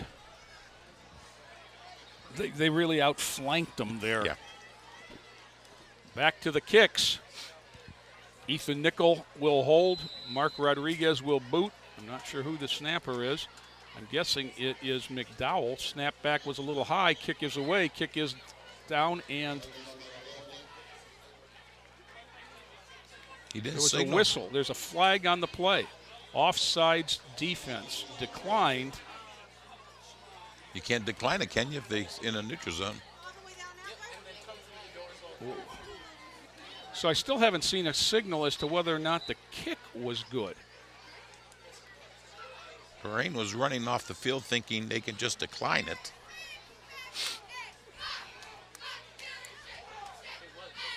Offsides.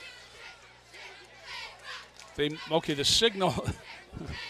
Are you losing your marbles signal from the official means wind it up and do it again.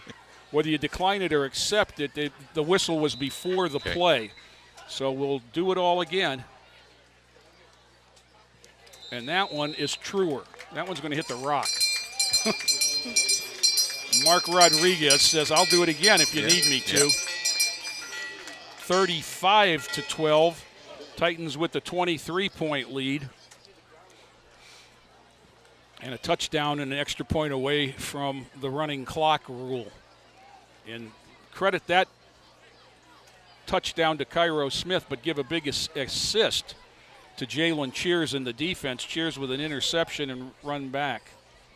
Here's the touchdown from ground level. Now Lighty is out there to get a block on the corner, engages him just enough, and then there's nobody. The safety was bought on something inside. He must have keyed a guard, and it looked like Lighty was designed to go off tackle, but he popped it to Cairo Smith. And Ricky was exactly right. Evans had a great block on that end Evans to seal everything off. And there's Youssef and Savon down there. Coach Bauer, Coach Nesbitt, John Nesbitt will be really proud of Zach. He implemented the flipper right there. Yeah. He got that right arm flipper underneath his shoulder pads and moved them just like he taught Jerry how to do it. and duck walked all the way over. Exactly. So set for the kickoff. Rodriguez again from the middle of the field. 10:02 to go, third quarter. Titans in command now with a 23-point lead. Bounced it along to the near side and hopped right into the chest of 52, Dalen Rudolph Blair. Good to see him back because he was injured early in the first half. But Warrensville will take over this time at the 44. What I'm looking for is the pop-up. Yes. That was a pop-up, but only popped up like right into his chest. It was the bouncing pop-up last week. You need a pop-up that goes over his head. He lofted it over the front row. Now McDowell is going to be in at nose, and Matt Weatherspoon moves to end opposite Nate Melendez. Evans is at the near side backer, Chavis outside on the slot man at the far backer. Well, Melendez is a linebacker. That's what's what. And nice tackle there. Good contain and tackle. That's Nate Melendez. I said he was at linebacker. Malik McCall is playing for Kelvin Torres right now. Torres was a little hobbled in the first half, and he's standing off on the sideline. Helmet is on, but with only, a short week, you want to, and a 23-point lead, let's get everybody healthy. So no gain, 2nd and 10. Byers snaps the hands, drops back, fakes one way. Melendez chasing, going to get the corner, going to be knocked out. Jalen Cheers was right there to keep him from the first down, but the gain is going to be, it's going to be close. Very close.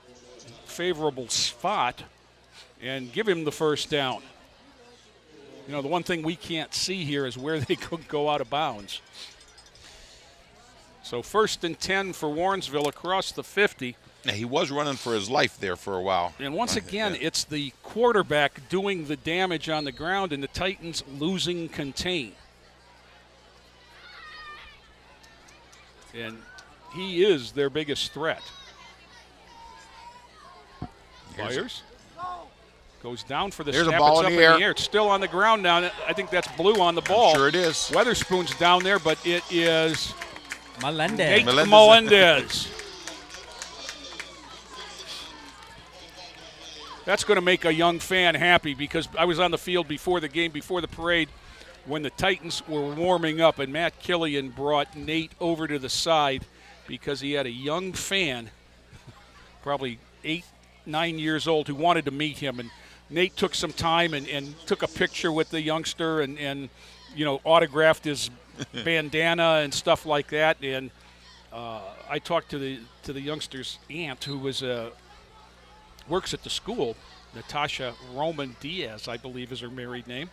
And, she said how excited her nephew was for Nate to take that time. Okay, now we've got no end on the far side. That's the problem.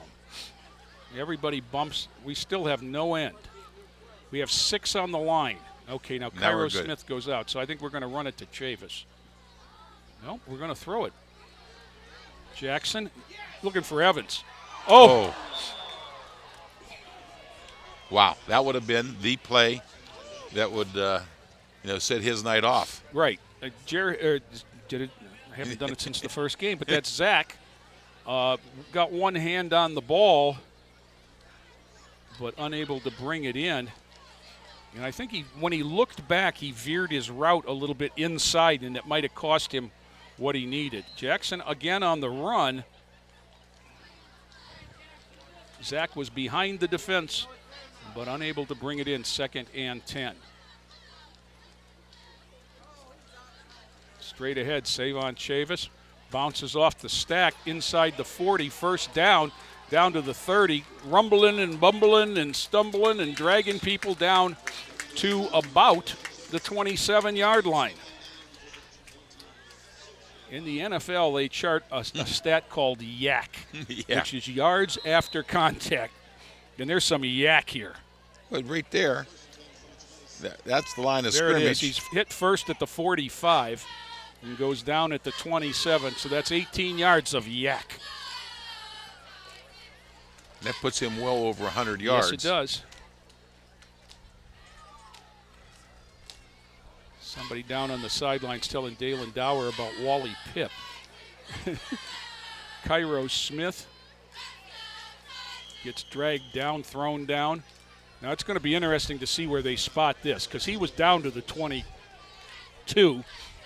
I see one official. They're going to spot him at the 25. So tough crew. Yeah. I guess that's all you can say. Well, he kept his feet moving. Yeah, in order for that not to be forward progress halted, you'd have to say he was under his own power. Now the safety for Warrensville gets a timeout to tie his shoe.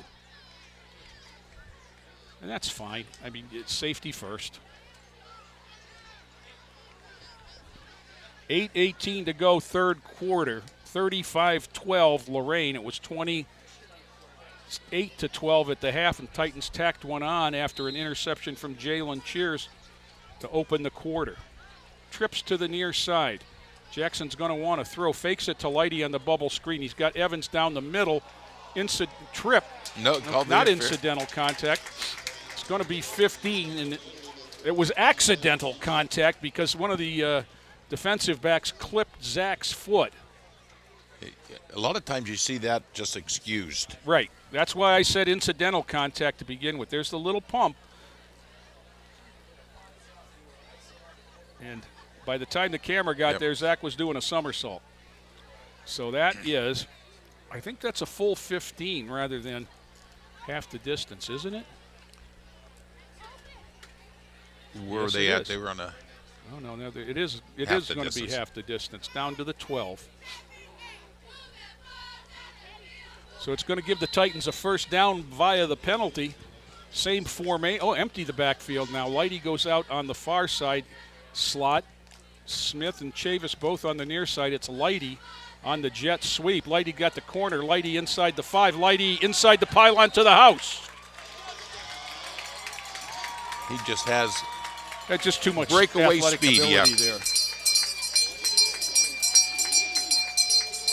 Tyshawn Lighty joins the party. 13-yard run for the 6th ground touchdown for the Titans tonight. Terry King ringing the bell. Cairo got a little block on the edge. And then downfield, that's Chavis and Evans, down all the way inside the 5, following their blocks up to spring Tyshawn. Rodriguez, Nickel, and McDowell. It's not a legal team. It's how we do extra points here. There's the offsides yet again. Is that right end that... yes, it is. Has always been playing in a neutral zone. Well, he's trying to get around the wing. Oh, yeah. Trying to get time that snap. I think the left-handers are represented. Oh, here comes the S. He's gassed. Yeah, the S is struggling. I thought he was going down. Thought he got sniped. Now there's another whistle. And this one is up, and it's good. 42 for Lorain, 12 for Warrensville. So if you've been following high school football for the last few years, you know what that means. It's running clock time. It's 7:53 to go in the third quarter. The Titans have a 30-point lead. And any time in the second half that a team leads by 30, it becomes running clock situation. And looking at, as we were at the scores at halftime, Tom, I think there's going to be a lot of them. Well, Avon Lake has gone ahead of Amherst, for those of you that are interested in that game. You'll see it in the paper before you hear it from us. The thing with that running clock now is coaches have to start working about getting some substitutions into the game. Right. And you don't have as much time to do it as you used to. Right. Now with the short week, I think that might hasten some of that substitution on the Lorain sidelines, as the undefeated Maple Heights Mustangs await at Maple on Thursday. And not only is it a short week, but it's a road game against a very good Maple Heights team, led by their former All-Ohio quarterback, Shaq Washington. Rodriguez, clock ticking already. Boots it away, end over end kicking. He got all of that one. Taken over the shoulder at the 9 by Nicholas McGee. McGee comes back up the far side, proving once again why the Titans kicked the ball out of bounds. That's about 10 Across yards the further, 50. 10 yards further than what they've got if they were just squibbed it. Michael Smith just got doinked in the head running off as they were changing football. They're going to spot him just shy of the 50 at the 48.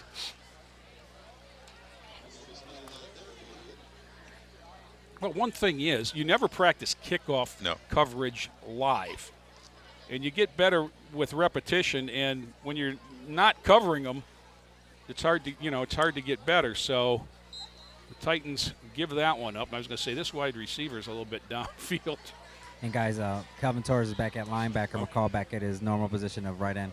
Okay, now Zarinsky comes up to get the slot man on the near side.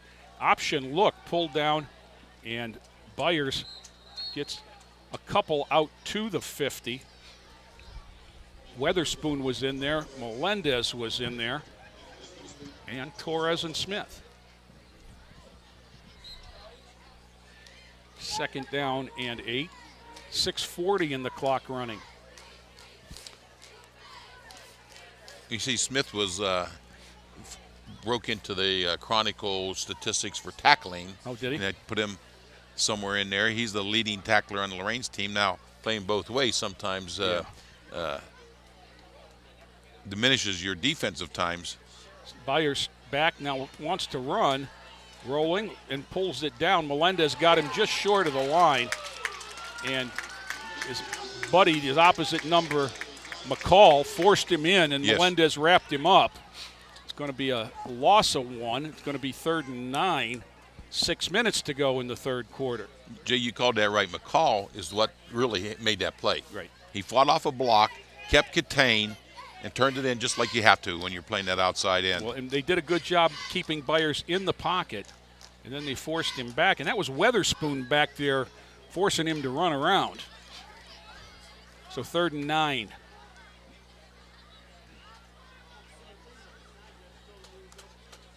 Byers drops back, wants to throw, gets it outside of Melendez. Now he's going to bring it down, is my guess. Throws it on the run. Jalen Cheers had it bounce off his shoulder pads and into the hands of the receiver, who was as stunned as anyone in this building. We now know why Jalen does not play wide receiver. Yes, we do. As good as he looked on that interception, he looked like, what's this strange object flying my way that time? So 1st and 10 for Maple. They convert to the 35. Or I said Maple, it's Warrensville. Maple will be this week. That was a lazy snap back. Got a man on the wheel route. Nicely done, well-designed play. I think that's 5, Kalen Hurd. And that was the plan the whole way, because he had a receiver out here in the flat sitting open, and it wasn't Hurd because Hurd was the receiver. Number 3, D'Angelo Bell is the man. 5 was the guy out here in the slot. Run out of bounds by Jackson. Yeah, it's but hard another to, first down, 8 inside the red zone now. It's hard to defend that pass there. That was an excellent thrown pass. Well, and it's the third man out on that side of the ball. And we're in a stack over here. You're going to Both be sides they're something's stacked. happening on this side, I think, the wide side. That's the bubble screen. That's Bell again. D'Angelo Bell run out of bounds by Javon Manning, but not until he gets inside the 5 for a first down. 1st and goal at the 3. Clock continues to run because of the score, but if this continues, we will be stopping shortly. Manning pushed him out of bounds, but he's playing soft. Right. I mean, that's Lorain's secondary strategy. That's the Play first him bubble soft. screen they've actually thrown and completed. I formation. Running back behind. No, next to now, I see. Depth perception an issue. That's not going to go. And that's Hurd, and he gets back to the line of scrimmage for no gain. So it's going to be second and goal from the 3. Those Cheers and Melendez both on the tackle that time.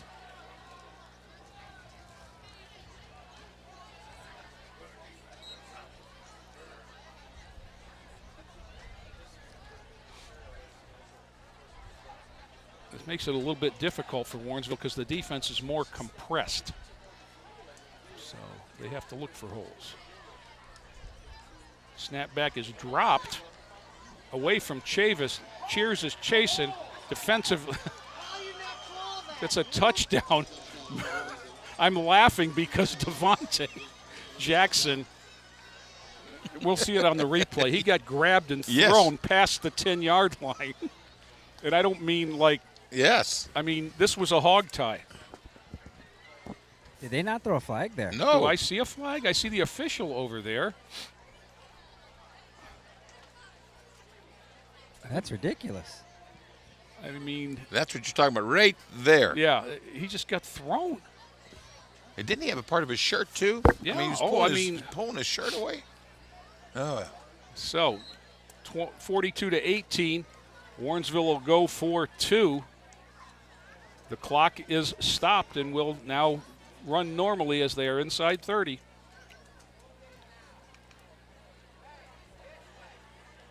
Snap back, throwing the slant, knocked down. Manning was in. Now they roughed the passer though. I think it was Nate Melendez. There it is, roughing the passer. So it'll take it half the distance. Nate's there politicking, letting him know, hey, I picked him up. I wasn't trying to hurt him. Yeah. And he probably was telling the truth there, too. Well, he was also coming down because he was up in the air trying to knock the ball down. So I didn't see the contact because I was looking in the end zone. But it had to happen pretty quick after the release. So we take it to the 1.5 and do it again. Byers and Hurd are the backfield. Bell is in the slot here to the left. Rolling, running, converting is Devin Byers. See a Titan down, though.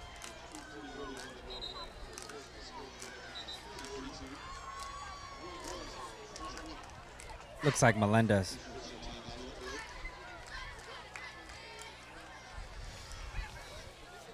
So that takes us to 42-20 as they go out to work on Melendez. There's 2:41 to go in the third quarter. Now the score is back to a 22-point margin, which means we're playing regular football again. We mentioned at the beginning of the game, this is a different Warrensville team. Oh, absolutely. The ones we beat by 50. But they have scored 3 touchdowns or 4 touchdowns just about at every game. So their offense is a sound running attack. They're looking up high on his body. Might be a little stinger or something. It's good for him to come down. So he's getting up and walking off. No idea what that might be.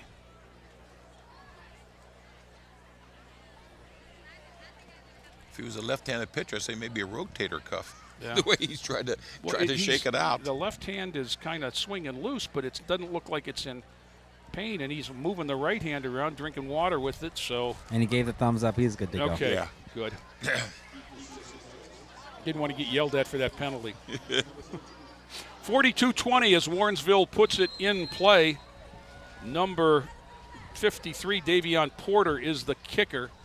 Titans have 9 up. Bounced along the ground, but they were way off sides. The kicker was the 8th man across the line. So everyone should move up 5 yards. Looks like they're putting Evans in to make him a little more of a hands team. Evans is going to come in and replace Elijah Hicks.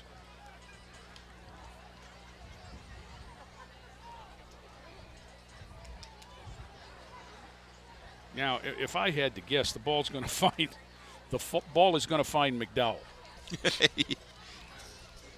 Because more often than not, it does. You've got Evans and McCall, McDowell, Esteban Masari, and 16 is Devin Zarinsky. Now you've got 10 up within 13 yards. Slides along this way. Who got it? Not McDowell, though. That was Masari, number 60. Yep. He's going to keep it. Good job. And the Titans will take over in Warrensville territory at the 48-yard line. Have you ever seen as many kickoffs as this week and last week where no one tried to kick the ball over the 50-yard line? Well, that one almost got by the little fella. Trapped it with his thighs. With his knees, yeah. Titans back on offense. It'll be Jordan Jackson. He's going to have Cairo Smith and Savon Chavis back there with him, except Smith is going to go out as a third receiver on the left. Evans is over here alone. Let's see if they run something to get Evans the ball in like a post. Getting organized. The defense is getting organized, and Jordan is talking to the receivers. Straight back, there's the bubble screen to Lighty. Lighty breaks the first wave inside the 40. Down inside. He's got the first down. He's got 11 down to the 37.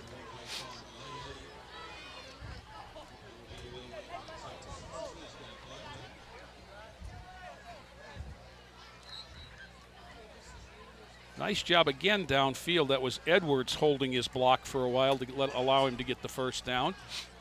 I think this corner over here is yelling and yelling. I need some he help. needed him help. Wow. Jordan kept it. Jackson's going to go out of bounds with it down near the 30. Cairo Smith carried out a fake, didn't he? Yes, he did. I thought he got tackled for a loss. Jackson gains 6. And he runs like a quarterback, like I told Rick. He runs upright and out of bounds. So why take the hit if you don't have to? He looked like he was running across hot coals that time. He wasn't trying to make any noise, just trying to get some yardage and get to the sideline. That's like my son sneaking down to get cookies at 2 in the morning. That's what it looked like. Jackson straight back, wants to throw. Got pressure, heaves it down here, out of bounds, over the head of Zach Evans. Well, I think the smart move was throw it out of bounds. Yeah, because first off, Jordan's got to learn to do that a little quicker because he was 20 yards behind the line when he let that fly. I like to see Lorain start working a passing game where Evans does some stops, some back shoulders, some curls over the middle. Because I think he's big enough to go over the middle. Now, there was a flag on that play. Oh, somebody moved. They're calling holding on the Titans on the right side. Oh, okay. So they moved the flag up to the 38. This is one of those problems when you get going that deep.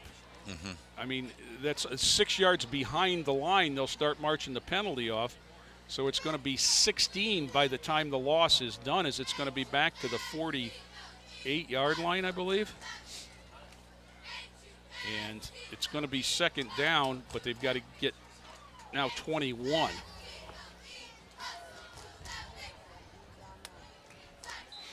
And I know they're trying to work on the passing game.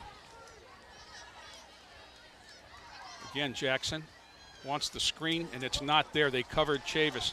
Runs for his life. Has a man. Zach Evans come back to the ball. Makes the catch inside the 40 at the 39. So Zach got 9 back on second down. I'm looking for laundry, and I don't see any. That was well done, and credit the lineman for not going downfield. You'll see here that Chavis is the only back, and that's who he's looking for. And one of the linebackers picked Savon up, and it's just not there. Keeping the head downfield and getting it to Zach, who came back to the ball. And that's a nice ball like that, guys. Running to the sideline and putting that zip on it, you know. And that's football sense to come back and help your quarterback, too. Now Jackson rolling left. Lofts it down the field. He wanted Lighty and just overthrew him. He really wasn't open. And it's 4th down and 12. Now, that wasn't a bad little peck. So now he didn't take he lobbed it over his head, because if he would have lobbed it In the first half, yeah. Yes. There's a couple plays where he didn't have to rifle it in. He's learning. Now, this is his first year, but he got a half a season under his belt now. 4th and 12. This is game 7.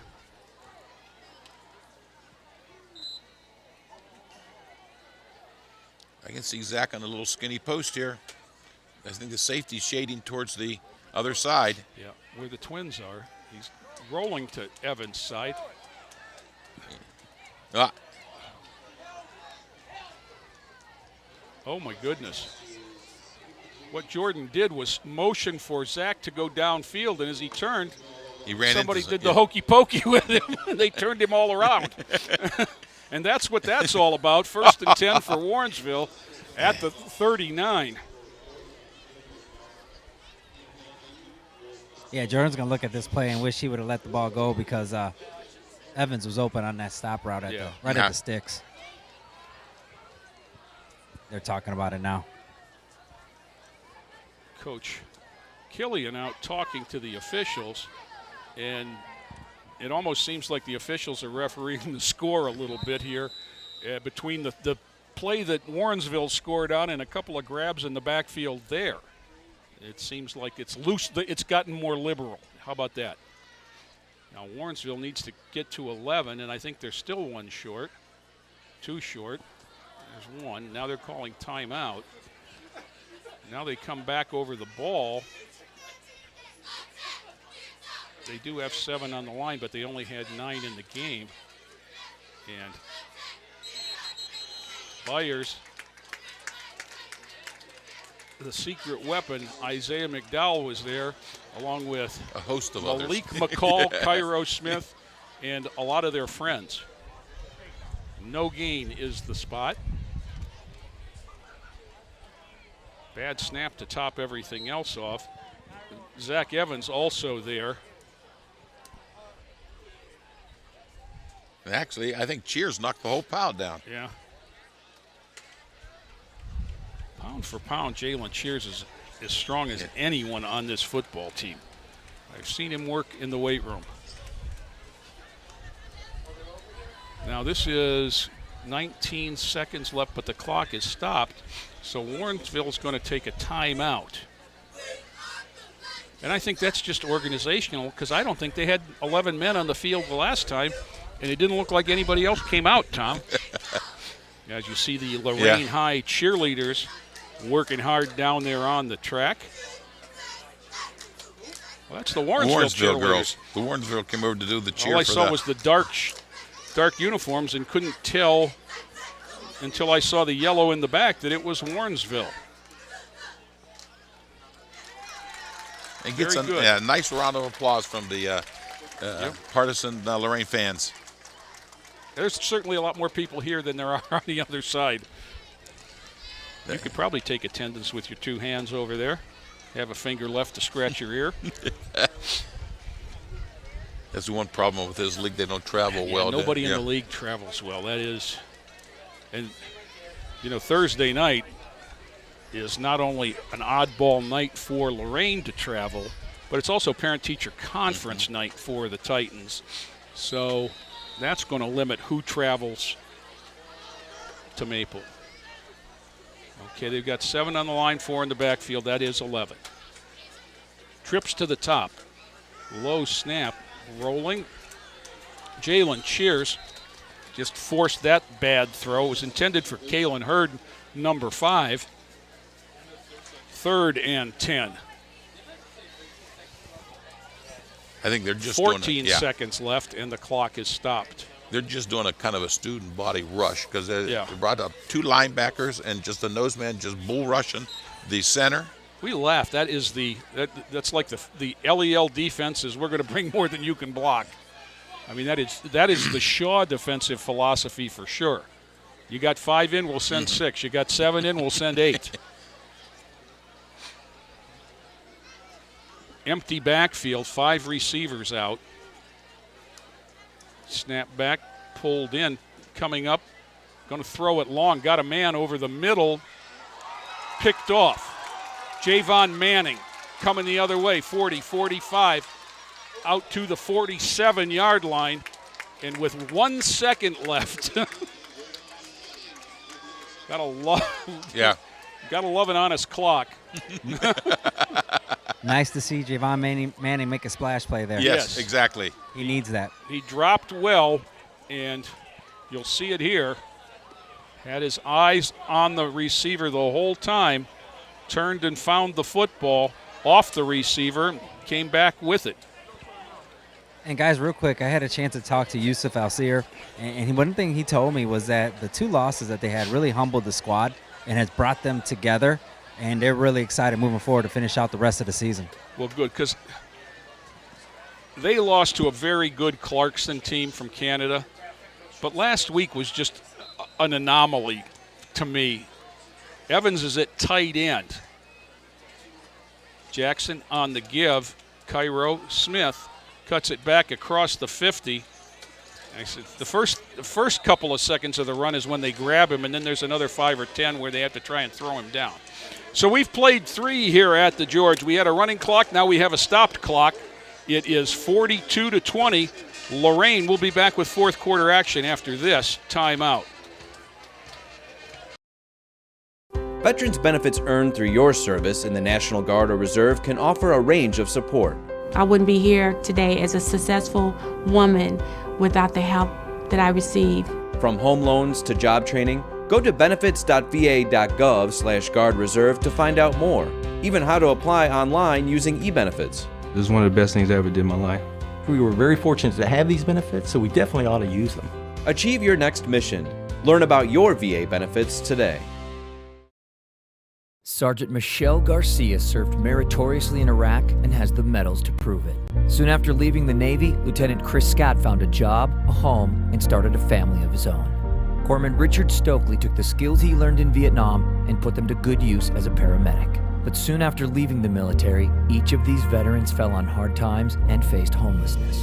Even after Michelle lost all her savings, even after Chris wasn't able to pay his mortgage, and even after Richard battled alcoholism for years, they each reached out for help when they needed it most. A simple phone call put them in touch with a trained professional from the Department of Veterans Affairs. That call got Michelle a place to stay until she could afford one of her own, put Chris in touch with employment assistance, and found Richard a substance abuse program. These veterans are success stories not only for how they were able to help others while serving their country, but for how they were able to let others help them. If you know of or are a veteran in need, make the call. Back here for fourth quarter action. Titans on top 42-20 over Warrensville on homecoming night in a beautiful fall evening here at George Daniel. Had the threat of rain early, but it has turned out to be a beauty. Nice and cool, crisp football weather. Lighty in the backfield along with McDowell. Lighty follows McDowell ahead. There's a flag. And I think they're going to get big Arthur Lucas, who buried a couple. Big Art. I think it's a chop block is what I'm seeing. So we'll have to look on the replay. Big Art had a big pancake there, it looked like, from my angle, but that's what they're going to call holding. Well, they called a chop block, which is a personal foul, which is actually 15. Now, they're taking it the other way, though. Well, he'll know what he's doing wrong. I don't know. Guys, Henry Patterson is declaring that Coach McFarland allow his special teams to attempt a field goal. Already. Okay, well, it moves it. Okay, so my mistake is Arthur Lucas is the one that got chopped. Takes it down to the 36-yard line. Guess it's spot of the foul, rather, end of the run. Jackson, out pattern. That's Devontae Jackson. Jackson to Jackson. Jordan hit his hand on a helmet. He looked like he's really, yeah. It's right hand, too. Yeah, he hit the throwing hand on the follow-through on the head of one of the Tigers. Now, this is what you worry about all the time with quarterbacks at every level. Devontae Jackson comes from being receiver to warming up to play quarterback.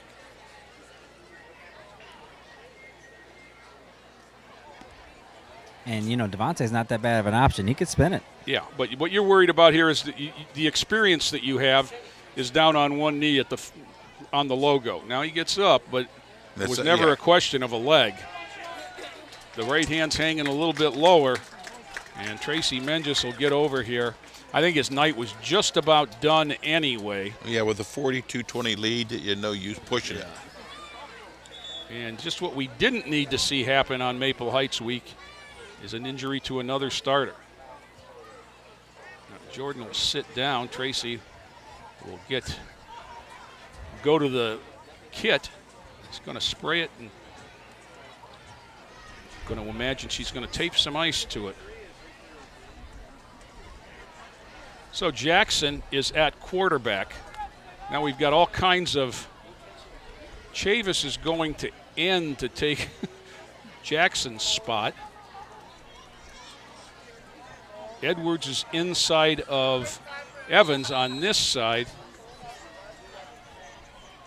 Jackson, Lighty, straight ahead. Sean Lighty to the house. 31 yards. Yeah. Sorry, Henry. Yeah. No field goal today. No kick for you. Look at some of these blocks. Yeah, this is Isaiah McDowell got a decleater.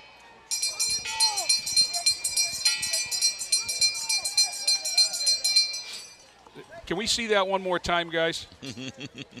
I just want everybody to take a look at Isaiah McDowell from the backfield. Look at this. Whoops! That was your 1 point landing right there. Guys, he looks at me, puts his two hands up, says, what am I supposed to do? Great block. But you know, the man he knocked down knocked another one of his own men down. Yeah, it was like bowling. So, timeout here now. Titans are going to take time. And I wouldn't be surprised if they go for 2 just to get the clock running. I'm sure that's what they're talking about. And Coach Mack doesn't want any more. And that is Killian rather than Patterson. So I am going to guess that they're going to go for 2. If you kick it, you can only get to 49. That's a 29-point lead. And they're not trying to rub it in. They're just trying to get out of here. You know one thing I'm really excited about, guys? We have not had to talk about the homecoming hangover. I was worried about that coming into the night, playing against a team like Warrensville, even though we knew this wasn't the same Warrensville. But it's nice that we haven't had to experience that. Right. And, this is, what we were expecting was what we got stuck with last week.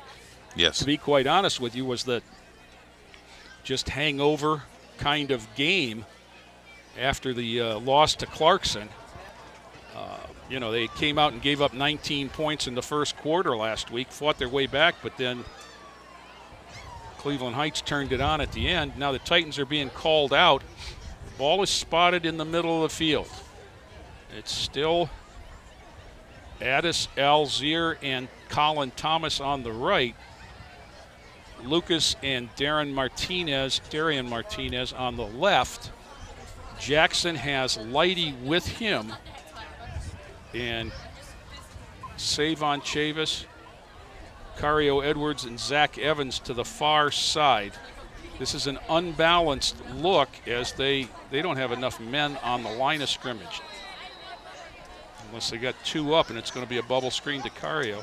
They're going to run it into the line, pitch the option to Tyshawn Lighty, who's going to jog in and pick up 15 yards on the kickoff for his trouble. And Coach Mack accomplishes what he wants, which is getting the clock running again so that they can get out of here. Now, whether or not that was excessive or not, the flag flew, personal foul on the defense, assessed on the kickoff. So they're going to kick off on the Warrensville side of the 50. They don't know it yet. And that Warrensville player's getting his money's worth. I think Tyshawn, there's the touchdown. You just like seeing that block. Colin Thomas downfield first to get the chest bump. Now watch, he just jogs in. He's in, and then I don't think that's. I didn't look too roughing. Had he shoved him to the Tyshawn track, will get Tyshawn will get held tighter than that tomorrow at the homecoming dance. Now, if he'd have pushed him to the track, it's a right. different story. He just rode him out of bounds a little bit. So now they march 15 to the north.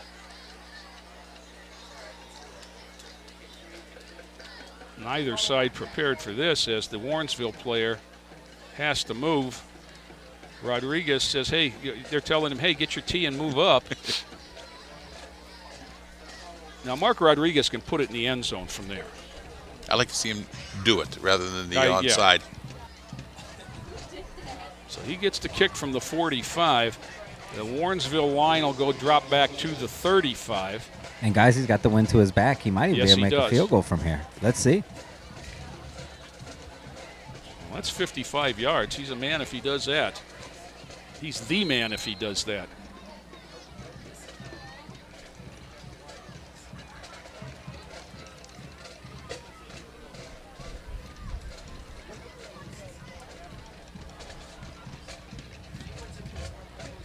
Rodriguez.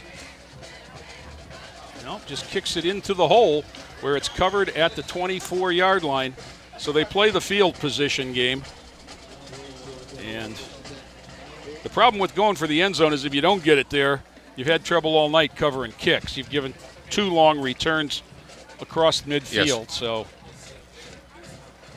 spotted at the 24. Yeah, they've had 2 defensive problems: is covering the kicks and trapping that quarterback. Right, yeah. When he scrambles, he breaks contain to the right each time. Right. Getting some backups in on defense. Cario Edwards is going to take Devontae Jackson's spot on the corner because you don't want your quarterback playing both ways. Esteban Massari is in for Zach Evans at linebacker. Still see Melendez up front. Cairo Smith and McCall are the linebackers. There's a cutback. This has got potential. Massari had a shot. Cairo Smith grabs him and tosses him to the ground, but not before a first down is made. And that's Hurd, who made a nice cut. They've trapped him more than a few times, and he's broken and right. and went the other way too many times. Yes.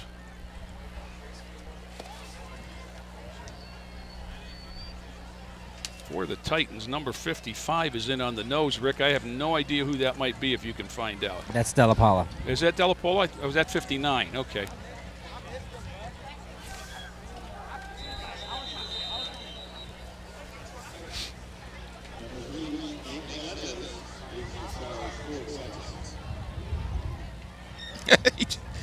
I don't know what they're trying to do. They're trying to get McCall out. That's Della Paula grabbing McCall. And just dragging him off. So the ball's going to go back. Let's see where they're spotting it now. To the 38. So it's going to be a gain of a couple. 2nd and 2. That wide receiver is as wide as you can get up top. Outside the numbers. And he's getting full house backfield. Yeah. Give us straight ahead. Not much there. Out across the 40 to the 41. That is Hurd. And that is Cairo Smith he ran into.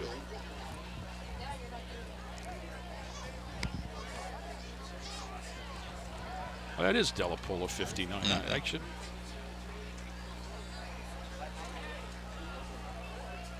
So you've got Manning and Zarinsky back deep. Davis and Edwards are the corners. 60 Massari and 33 Cheers, the outside backers. McCall and Smith, the inside backers. Weatherspoon, Della Paula, and Melendez on the line. Low snap. Melendez had a shot and, learning from his previous mistake, held him up. wrapped the quarterback and held him, and he had a hand on him before he threw, so it's going to be 4th and 5 at the 41. Clock down at 8:15 as they spot the ball. And running. Yeah, and running. Now there's some changes here. Looks like they might punt. We can tell if the quarterback bends over, he's the long snapper, so he's up on the line. So the punt formation, and that brings Javion Williams, number 1, into punt. Lorain hasn't sent anybody back yet. They're in the kind of we don't believe you formation. That's their base defense on. Low snap. Melendez gets through. Kick is away. Didn't go anywhere. It just rolled for the 5-yard first down. So they pick up 6 on the punt. And Lorain will take over on the Warrensville side of the 50 once again. 7:25 to go in the game, and the clock is spinning. Now I see some of the other guys coming out. I see Caesar Jeter. No, it shouldn't have stopped now in a change of now they are stopping it. Jace Tarpley is out, along with 73, who I don't have. Adrian Mills went into the huddle. Get him a couple. Okay. Get him a couple 87, carries. Dominic Witter is in. Colin Thomas is still out there. Jacob Addis is still out there. He's only a freshman. He's not tired.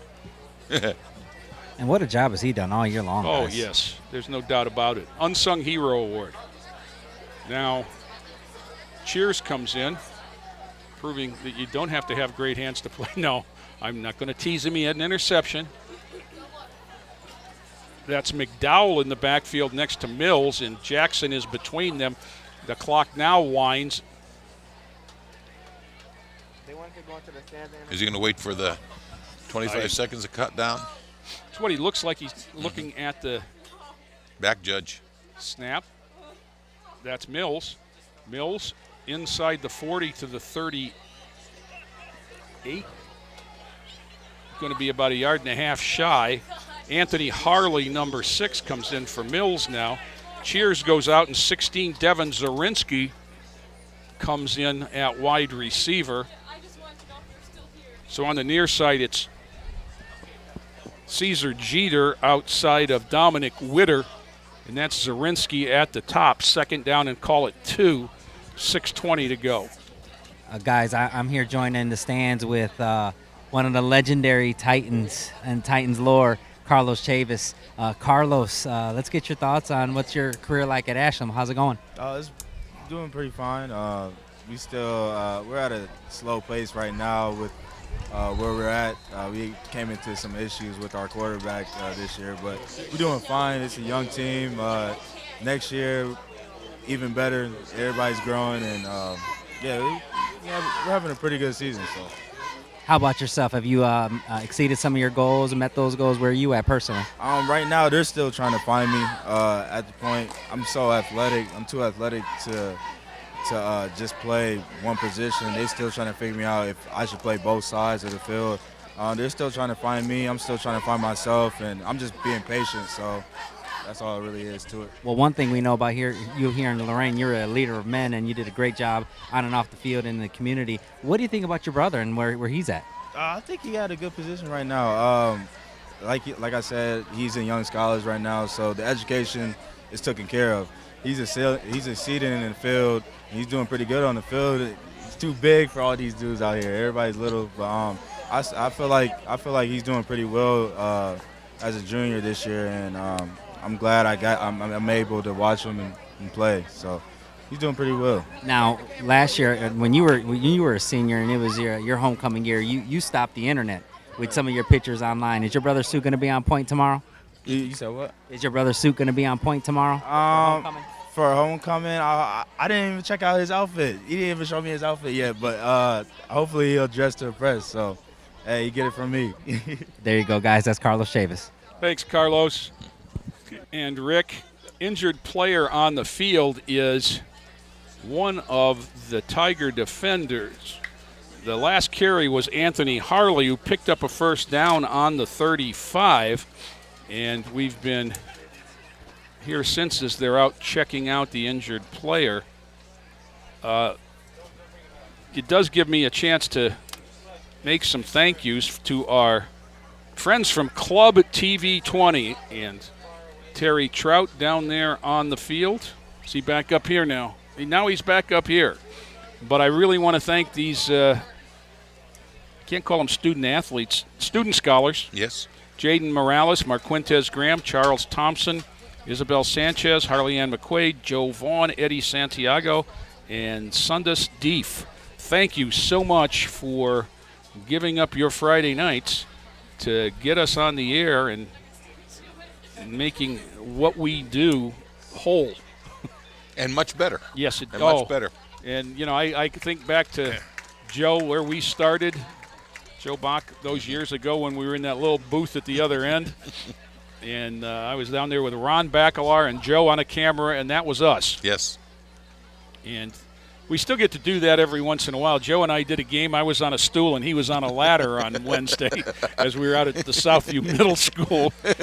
But what Club TV 20 and Joe Bach and Terry Trout and Bob Schlenbaker and the program have been able to do is just incredible. And you are appreciated. And the people on YouTube and Channel 20 that watch you appreciate it a great deal. So they wind the clock. It's 1st and 10, Lorain, just inside the 40. That's Harley and Mills. Jackson's going to keep. Jackson's got the corner. 35, cuts it up inside the 20, down near the 20. Going to spot it at the 22, but there's a flag. And it's in the holding vicinity. Chop block on Warrensville. What are they doing? Are they setting up? No. So I'm not sure why you would take this penalty. On Warrensville? Yeah. So are they holding up an offensive lineman and letting someone else go down? That was way outside. You know, the definition of a chop block is when a man is engaged with one, you can't go below the knees with a second player. And evidently, that was out there in the middle of the run, so it will be assessed from the spot of the foul, which was downfield. And Titans left 1st and 10 at the 14 with 4:45 to go. Mills makes a cut up the middle. There's another flag. Holding against Lorain. That was called by the outside man. I think this crew might be tired of extra points. I believe we've had 10 touchdowns in the ball game. That one's marked back to the 22. Now Zarinsky comes out. 82, Ethan Nickel. Getting a little varsity time at position other than holder. 4 minutes to go as Jackson trots on, and the ball is marked ready for play. Muddle huddle for the Titans.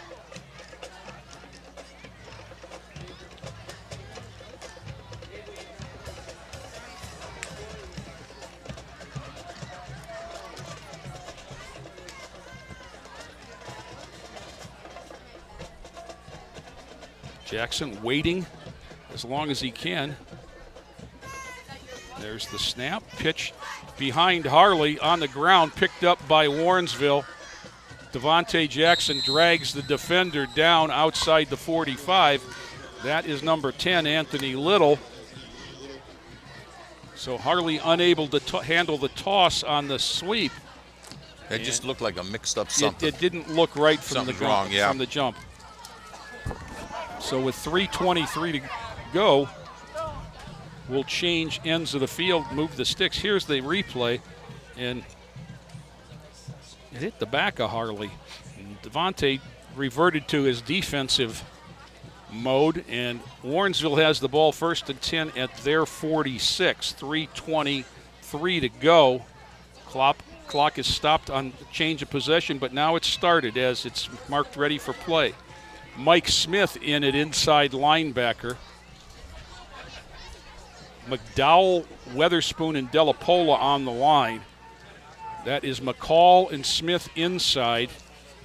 Cheers and Masari are the outside backers. They're straight back looking to throw. Throwing it down here. Got a man. That is Hurd. Hurd breaks one tackle. And somebody came flying in from the rear. That's Esteban Masari. Wow. And that was good hustle. Yes, That it was. a nice throw Yeah. into a hole.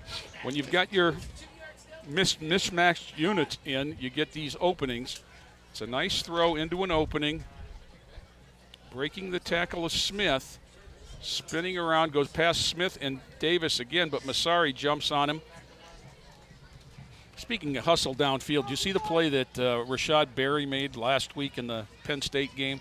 On the blocking? Yeah, the Yes, double yeah, block. yes. He blocked the defensive Yes. end and then sprinted 30 yards downfield to And block blocked the the gift. safety. Yes, yes. There was quite a feature on that play in the Cleveland.com. Whistle, and I think everybody started moving a little too soon there. Yeah, Rashad's going to need a couple Buckeye leaves for his blocking efforts last week. He's turning into a great blocker. Yes. So the 5-yard penalty takes it back, and a minute 47 to go, and the clock is spinning. 1st and 15. I don't think either side is interested in going very fast. Yes. Yeah. You know, you can tell, it's good to see that Warrensville has enough guys for varsity football, but you look at the roster, you still see 3-4 freshmen on it, and you wonder, they don't have a freshman team. Snap rolls back to Byers, who picks it up, and he's going to score. I think bumping them out of bounds. Yeah. It'd be much better just to Now drive there's them out of people bounds. everywhere. There's a there's a flag, chop block against Warrensville yet again. Yeah. So that's back at the 27. So Byers is going to lose the touchdown, and they're probably going to take the rest of this clock to administer the penalty. That's how. No, yeah, for sure. 50 seconds. Clock is under 45 as they march back to the 35.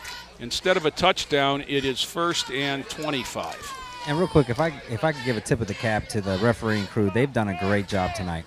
There's a lot of nights where we complain about some of the calls. Sure. They've been very consistent and actually been a joy to watch. They've done a great job tonight. Great. Always good to hear. 20 seconds to go as Warrensville set to snap. Barring an injury, the last snap of the game. Toss, sweep. Spinning, breaking a tackle, but only one. Jalen Cheers is right there, the first man. And Smith and Cheers got dragged. Now there's a flag, but that's the end of the game. Now if it's a flag on the defense, you get an untimed down. Dead ball, personal foul. Lorain. So that should give one more play. Them another play. What would be the personal foul? Was there? I could hear Coach McFarland in Rick's microphone saying, "Who's the personal foul on?" And since I didn't hear, I don't want to speculate. But by the way Coach McFarland reacted, I think I could tell. So the penalty is after the play and after the clock expired, so it won't matter because this one is put to sleep, and it's a 50-20 win on homecoming for the Lorain Titans. Tom, final thoughts? It wasn't the game I thought it would be because I thought Warrensville would be a little stronger looking at their 3-3 record. But Lorain has some weaknesses I think they got to correct, but I think that will happen when they bring in some personnel that off the injury list. Right. Because they were playing the game with two fullbacks rather than a fullback and a tailback. This team has a tendency to play to its level. I mean, they played with a very good Euclid team for 3 quarters. 3.5 almost. Yeah, and Clarkson the same way before wearing down. Now, I still think that last week was an aberration, but they played down to the level of Cleveland Heights last week. And they were still in the game to the last play of the game. Absolutely. And last play of the game, they still had a chance. So, yeah. I think the week next week is going to be the one that makes it or breaks it. Thursday is certainly any chance of the playoffs, as Lorain has slipped to 13 in Region 2 out of 15. And that's because the teams that they have beat haven't won any games. Right. So they have to start winning. But now that we're getting into the conference, the teams like Warrensville has 3 wins. So they're going to pick up some second levels there. You know, one of the things I notice at the end of every home game is win or lose, Isaiah McDowell makes a point of going over and shaking hands with the guys he played against individually. And he's over on the Warrensville bench right now doing that with the guys that were injured and unable to play. That's because he plays with so much emotion while he's there. I'm sure there's some hitting and some swinging going on, and he goes over there. And now he's a great athlete and a great kid. Yes, he is. So the Titans are putting this one away. It goes into the books as a 50-20 win, and it was really, other than 7-6 at the end of the first quarter, it was Titans all the way. It was 28-12 at the half, and there were 4 touchdowns on the ground. To open the third quarter, Warrensville had the ball, and on the third down play, Jalen Cheers picked it off and returned it to about the 32 of Warrensville, and it didn't take long there for the Titans to get in the end zone. Cairo Smith on a 22-yard run made it 35-12. 2 minutes later, it was Tyshawn Lighty on a pitch, took it in the left corner of the end zone for a 13-yard run, and it was the Titans went for 2. The extra point that time made it 42-12, and the running clock started. But quickly back in their next possession, Warrensville scored from 4 yards out and converted the 2-point conversion, and it was 42-20.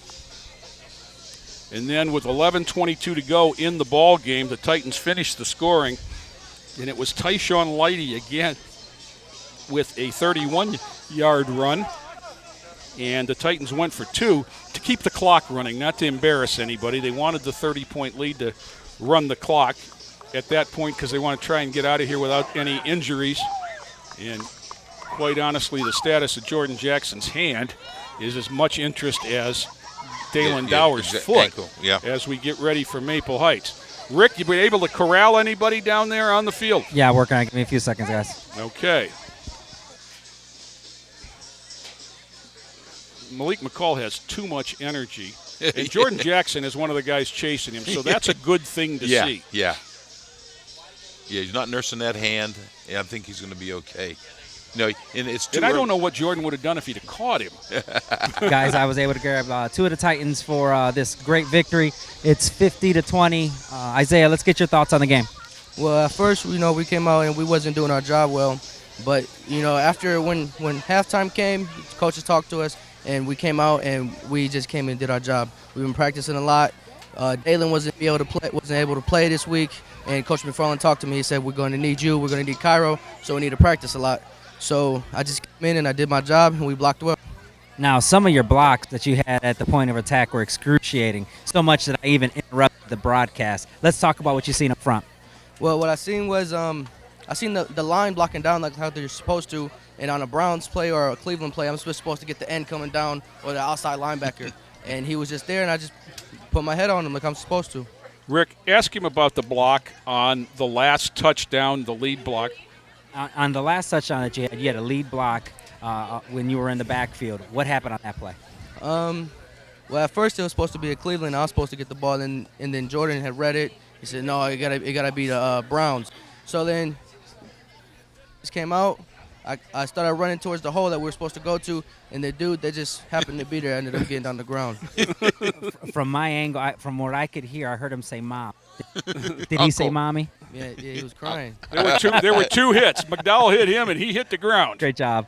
And then real quick with Cairo Smith. Cairo, let's get your thoughts on your senior homecoming night, the game, and being able to play both sides of the ball tonight. It was just a blessing to come out and play with the team we got tonight. We had a great performance, and we meshed together the team well in the second, third, and fourth quarter. We started off rough, but we just leaned on each other and did what we do. Now, there was rumors that the speech at halftime by Coach Wilt was amazing. Can you give us some of the words that he said? It was a lot of words. I think he said a couple tears. So, when Coach Wilt said tears, we got to do something good because he don't really cry. So, but I don't really know what he said because he said a lot. But it was some inspirational words, though. It was inspirational. It's inspirational. Now, last thing, you scored a couple touchdowns. You got into the end zone for the first time this season. What did that feel like? It's a great feeling just crossing that goal line. It's just something new to me, and I look forward to doing it some more. And last thing, after that first touchdown, you blew some chucks over there on the sideline. Confirm or deny? Was that because of the 15 pounds of spaghetti you ate this afternoon? It probably was. I think it really was because I ate a lot of spaghetti. I'm gonna be honest with you because I just like to be full before the game. But it did what it needed to do, but it just had to come out. All right, Kyra, great job. Way to perform for your team tonight. Get ready for Maple Heights next week, guys. Great job, Rick. Thank you for all you do down there. For my partner, Tom Bauer, for Joe Bach, Terry Trout, Bob Schlenbaker, Club TV 20, this is Jay Ferguson reminding you all it is a great time to be a Titan. This has been a production of Lorain City Schools TV 20 WLCS.